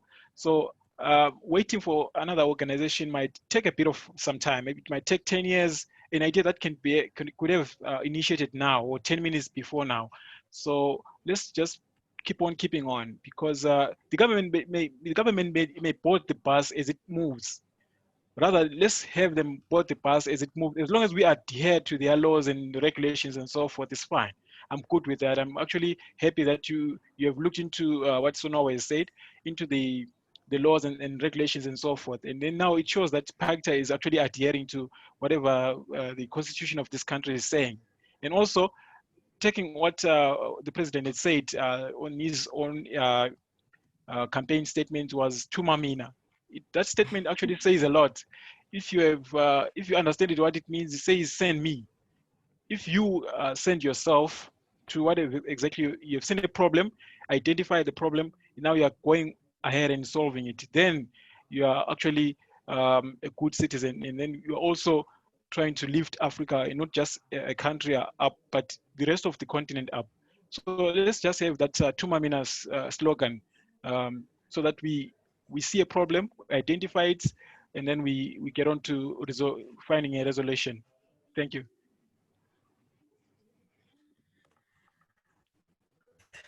Thank you so much to me. That's to Let me me. take over the And I connection. think we wrap up, I think at 5:30 exactly. And I just try and ask some people that have been listening the whole day. I even see there's Prof. Amon. Good afternoon, Prof.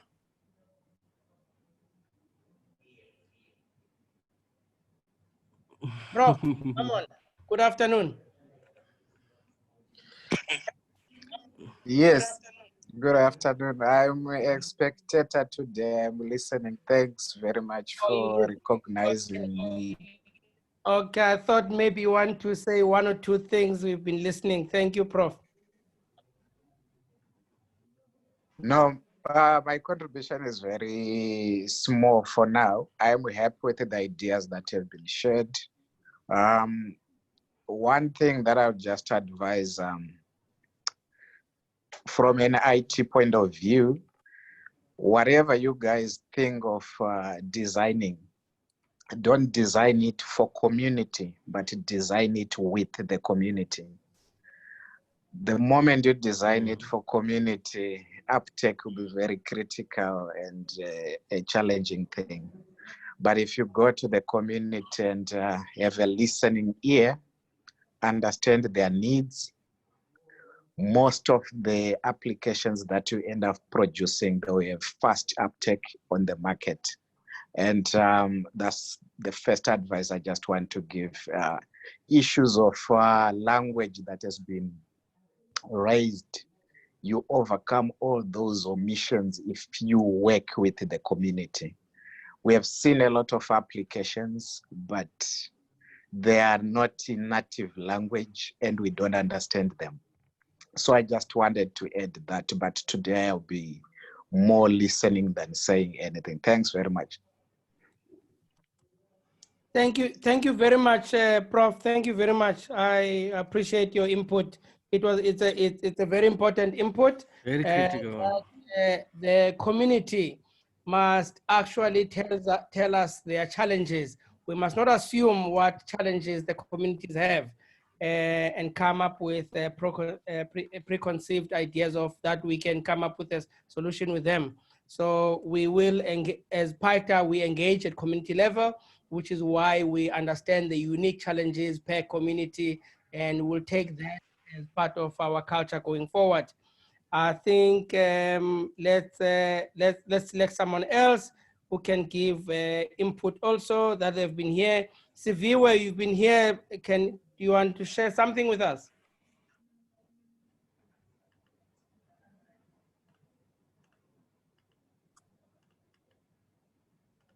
While Siviwe is still thinking, Babu Malele, with respect, Baba, would like to hear your wisdomly advice. I know some of us grow up in front of you.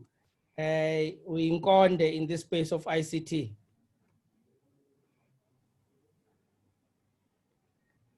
Good afternoon or early evening, everybody. Good evening, good afternoon. Good evening. Thank you very much. Yeah, my name is Zeth Malele. Just by way of introduction, my claim to fame is knowing the president, and maybe it is proper to start by congratulating him and his team for the initiative of forming PAICTA, because it is, in my view, it is a critical element of putting the African continent where it belongs in the global scheme of things.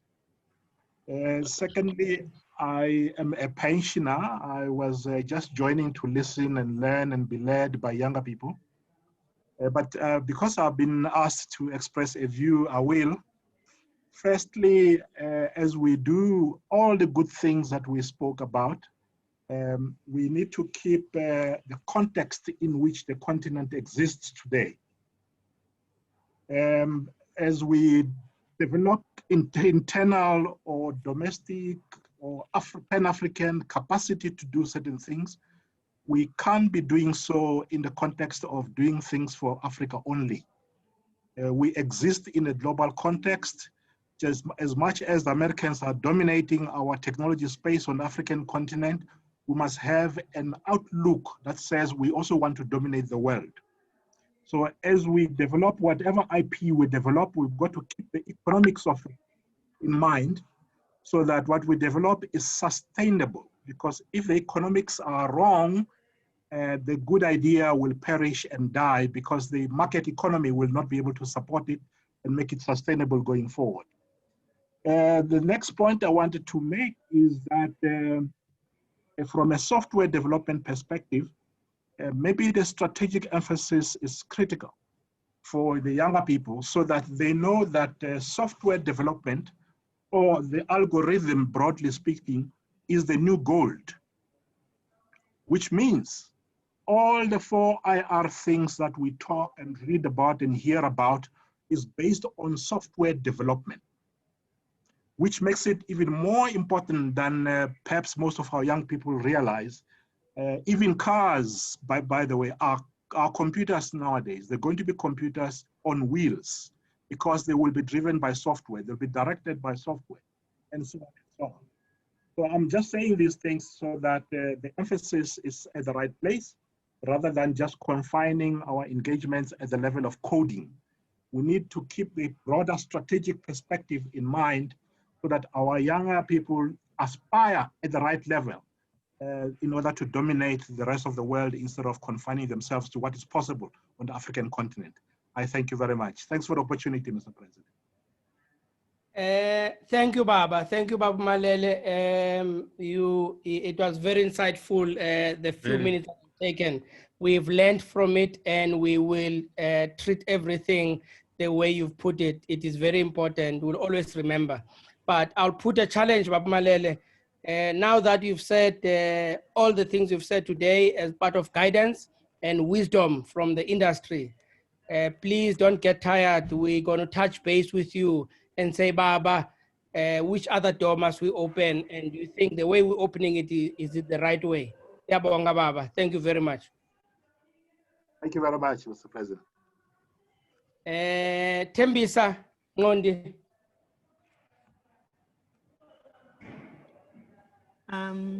Thanks, Honorable.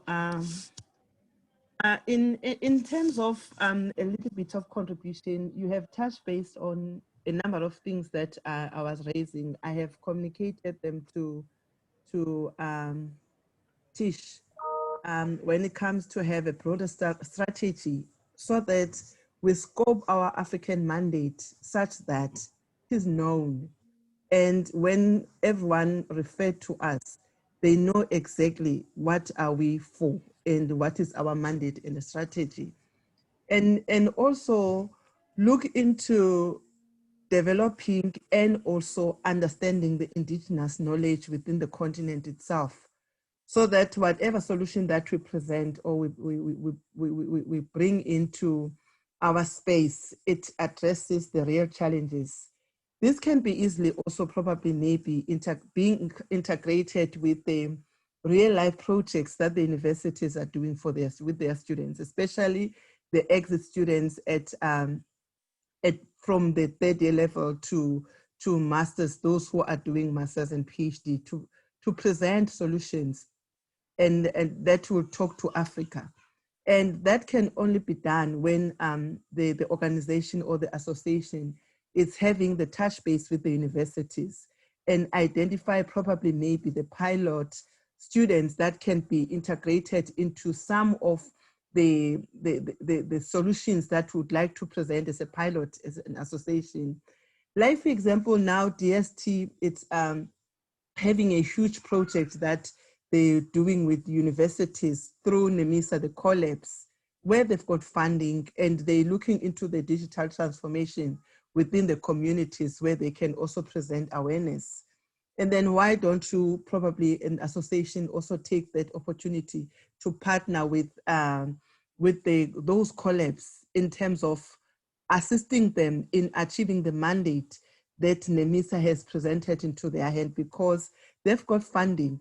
It will be a matter of now of the association to say, we're bringing in our expertise to make sure that the digital transformation and awareness that we want to present to communities is actually talking to what Africa needs, because this is the African money. And that will also enable to open door or enable the association to tap into a number of funding models that can be a vehicle to achieve the goal that it want to reach. But the departure point would be a broader strategy that will inform the regions and also the provinces in terms of how it can be executed to achieve the mandate. I think most of the things Bab Malele has mentioned, which is very much important, that we have to touch base with communities, but also look into the global world, so that if we come up with solutions, those solutions are able to be to be sold in other countries so that they can generate revenues for our country. Thank you. Thank you very much, Tembisa. Tembisa, I hope you've shared your contacts with Teach. Sorry, I actually, she shared the contacts already. She's a professor from the University of Mpumalanga. Okay. So I will be in touch with the prof. Keep in touch with Babu Malele and Tembisa ASAP as soon as we wake up on Monday morning. I think Zandi Lepire.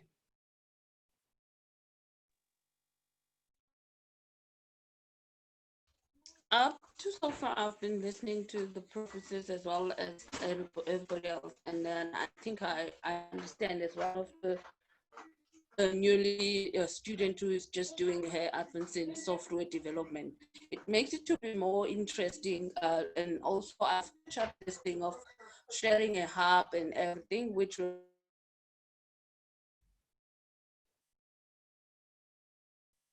We've lost Zandi. Zandi, yeah. Sisnguli, I know I'm putting you in a spot. Can you say one or two things?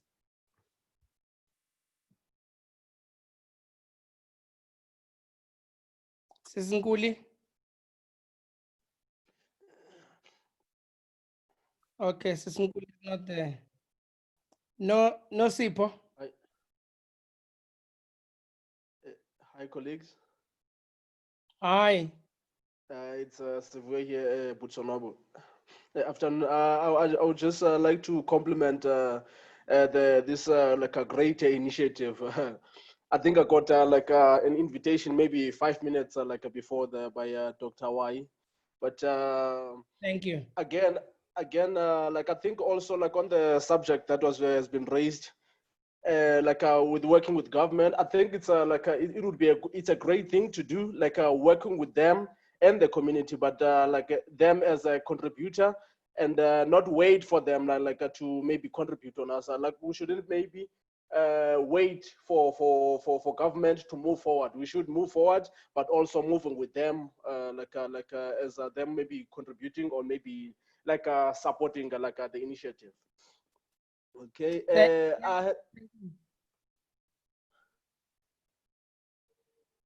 We're listening, Siviwe.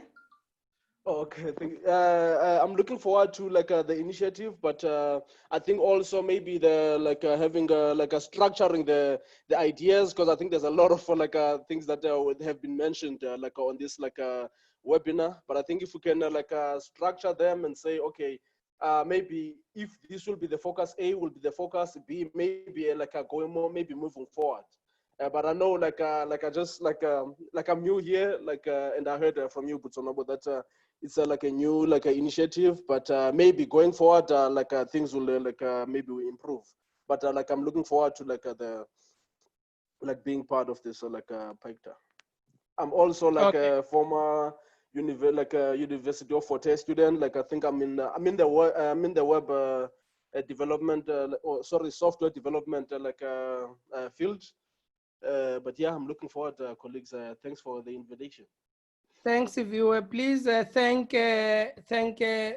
Dr. Hawaii for sending you, and please leave your details privately with Teach. Let's get in touch and let's have a discussion. Thank you. Maponya.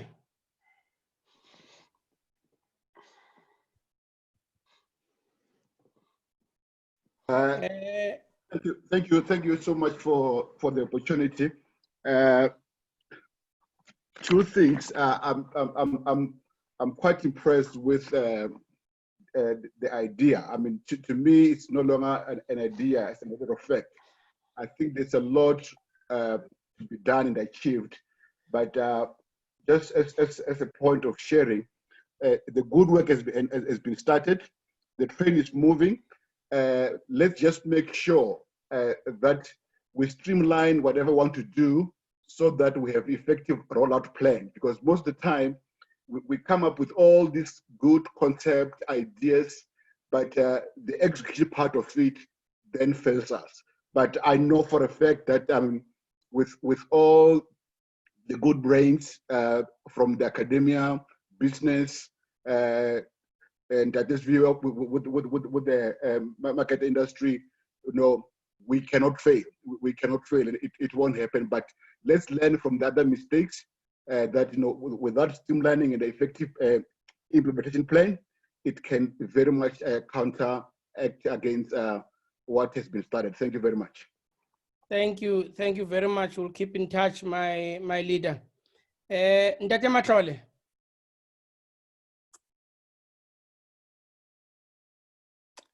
And Ndate Matlole. Yes, sir. 1 or 2 words, Ndate. No, great initiative. I just think that the session gets too long, and with data costs and stuff like that, we need to compress things. But this being one of the first ones, I think we can bear with that. But we need to make sessions an hour long, 2 at most. But Okay. great initiative. Thanks very much. Thank you. We'll keep in touch. Osunguli. Hello. Osunguli. Yes, can you hear me now? I can hear you now. We can hear you. Okay. All right. Okay. Thanks, Sonabo, for inviting me. It's very informative. I actually like the idea that we, as Africans, embracing technology and moving into the next frontier, as it were. So it was very interesting for me to hear what other people are doing on our continent in this particular space. Very keen to hear about, commercialization of the ideas that are in universities and so on, instead of just, ending up there in the libraries, as it were. So it's quite a great initiative, and I applaud you guys. So, but thanks for the invite again. Thank you, Susan Kuli. We'll keep in touch to pick your brain for all those good wisdomly ideas. I'll knock on your door Monday, Tuesday, Wednesday, whatever day. Okay. No, that's, most welcome. Thanks, Susan Kuli. Precious.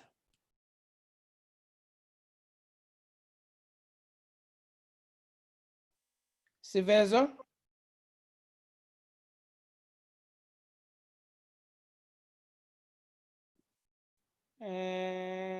Tienikuwe. I'm bad with names.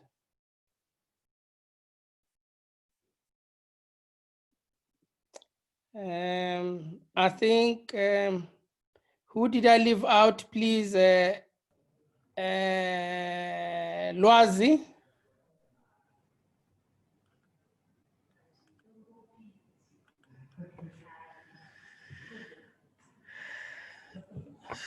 So I think if there's anyone with something to say, perhaps they can raise their hands. Alternatively, I think we should be looking for closing remarks, Mr. Yeah. Sonabo. Yeah, I think we should thank everyone for making to this webinar. We are going back to our places or to our drawing board where we plan all activities on PAICTA with a lot of information. We armed. We will try and make that part of our strategy, everything that has been given to us going forward. We've not taken it lightly, everything that has been said, and we are honored, extremely honored to have all of you online sacrificing the whole Saturday afternoon. This is series one of many to come. We had to have this one as long as it is, and we apologize. In future, there will never be more than 2 hours. So we've learned from this one, and I think we've extracted all the ideas and information, advices that have been given.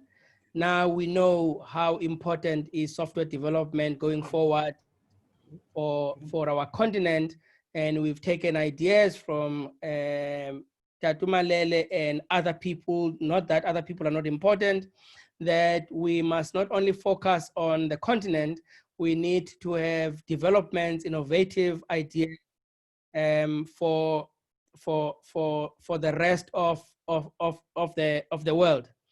We are going to take that. We're sitting with the different countries and the different entrepreneurs in the IT space, is to ensure that we are positioned and we position all their thinking outwardly than inwardly based to manage the economics and related. But it is clear from what people have said again that the challenge in our continent is skill, availability of skill, for us to be able to develop the innovative competing solutions to the rest of the world, even to cater for ourselves. The similarity of challenges in different environments that people are coming from in the different countries. So it's important for us to engage with the different governments. It's important for us to engage with private sector. It's important for us to engage with other stakeholders that have got a direct impact with everything that we want to do going forward. Not leaving the community behind. It is important that the community drives the initiatives, not us driving the initiatives. One of the important thing, and this one I might have academia slapping me or cutting my fingers, as PAICTA, we believe, contrary to what is being fed to us, that technology does not drive humans. Humans drive technology. Okay, let me go back. 4IR is overstated. 4IR is as a result of societal development and advancement. 4IR has been given birth by humans wanting in society or communities wanting to address needs that they have, challenges that they have, manipulating data that we're accumulating in terabytes and related every day. So, which is why we've got things like AI, people wanting the ease of communicating, linking to their home and getting things as efficient as possible, connecting with your fridge to tell you that you don't have stock, the fridge is empty, you don't have milk for tomorrow morning.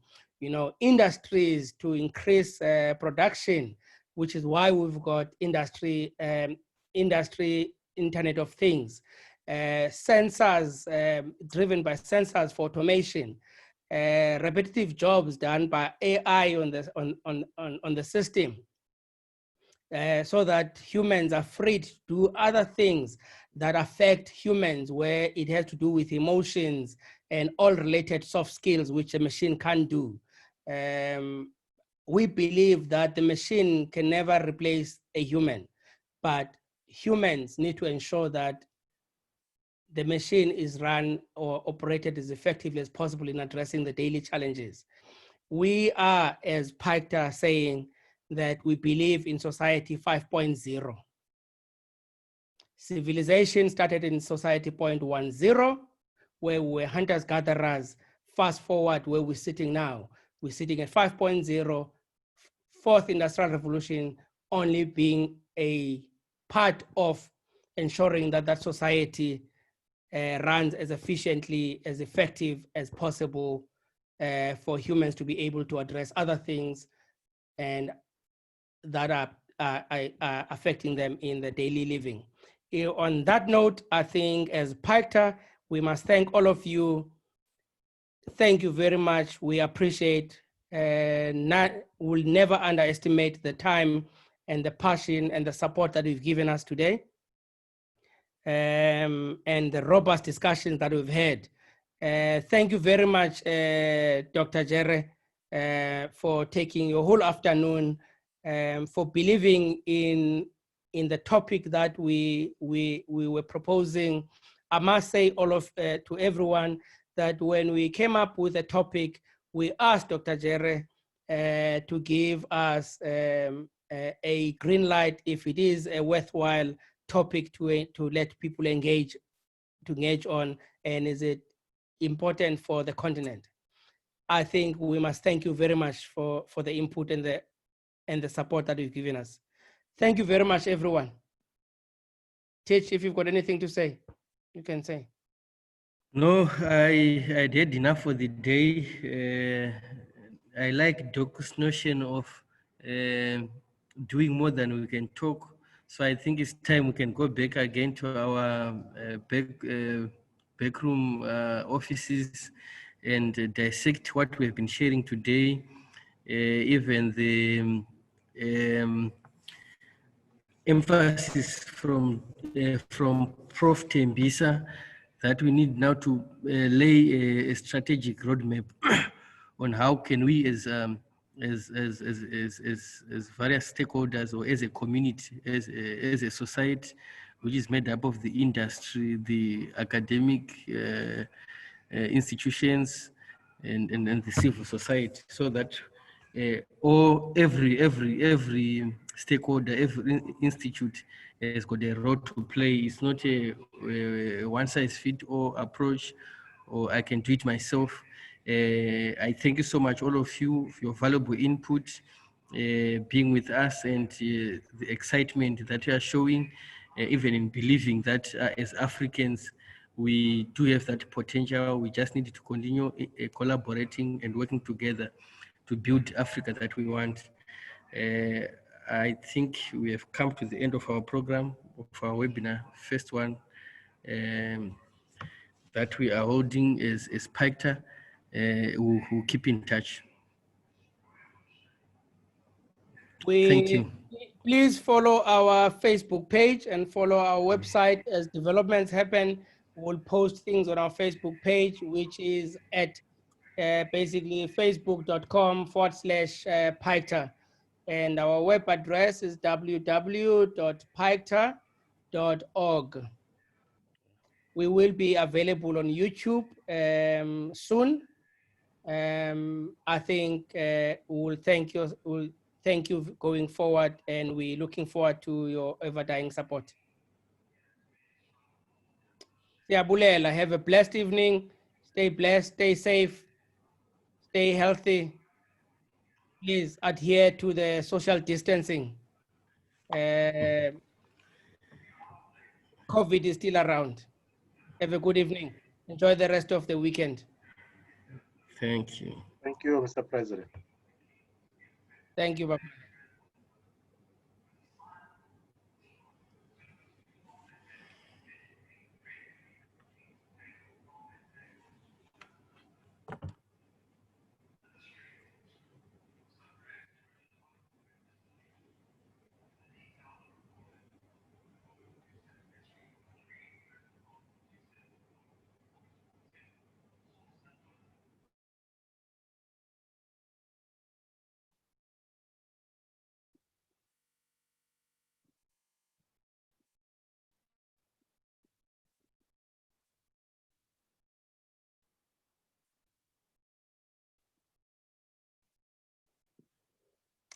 Teach.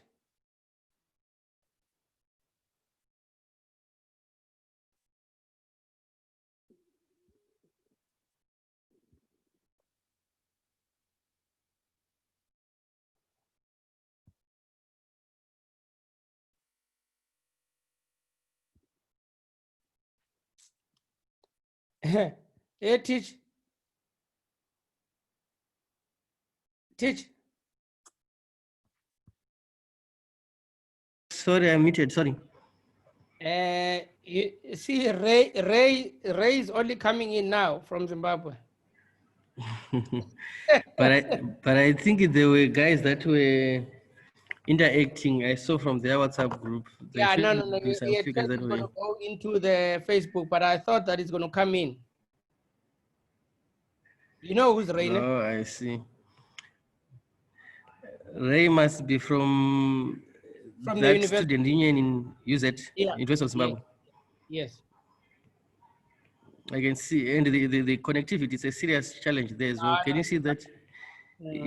His mic is actually trying to.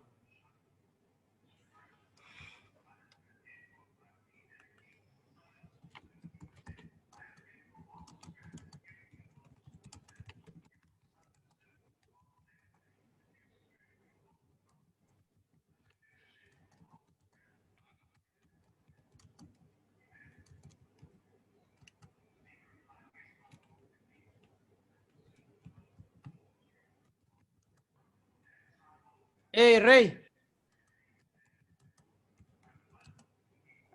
Yes, hello, how are you? Fine, and you? Finally, you've arrived. How are you? Right, I was tied up. Yeah, you arrived just as we're finishing, my brother. No, that's fine. How was it? No, it was good. That's okay, that's okay. Yeah. So Hi, Ray. How are you? I'm okay, how are you? I'm doing well, thanks. How is Harare? It's okay, just windy. And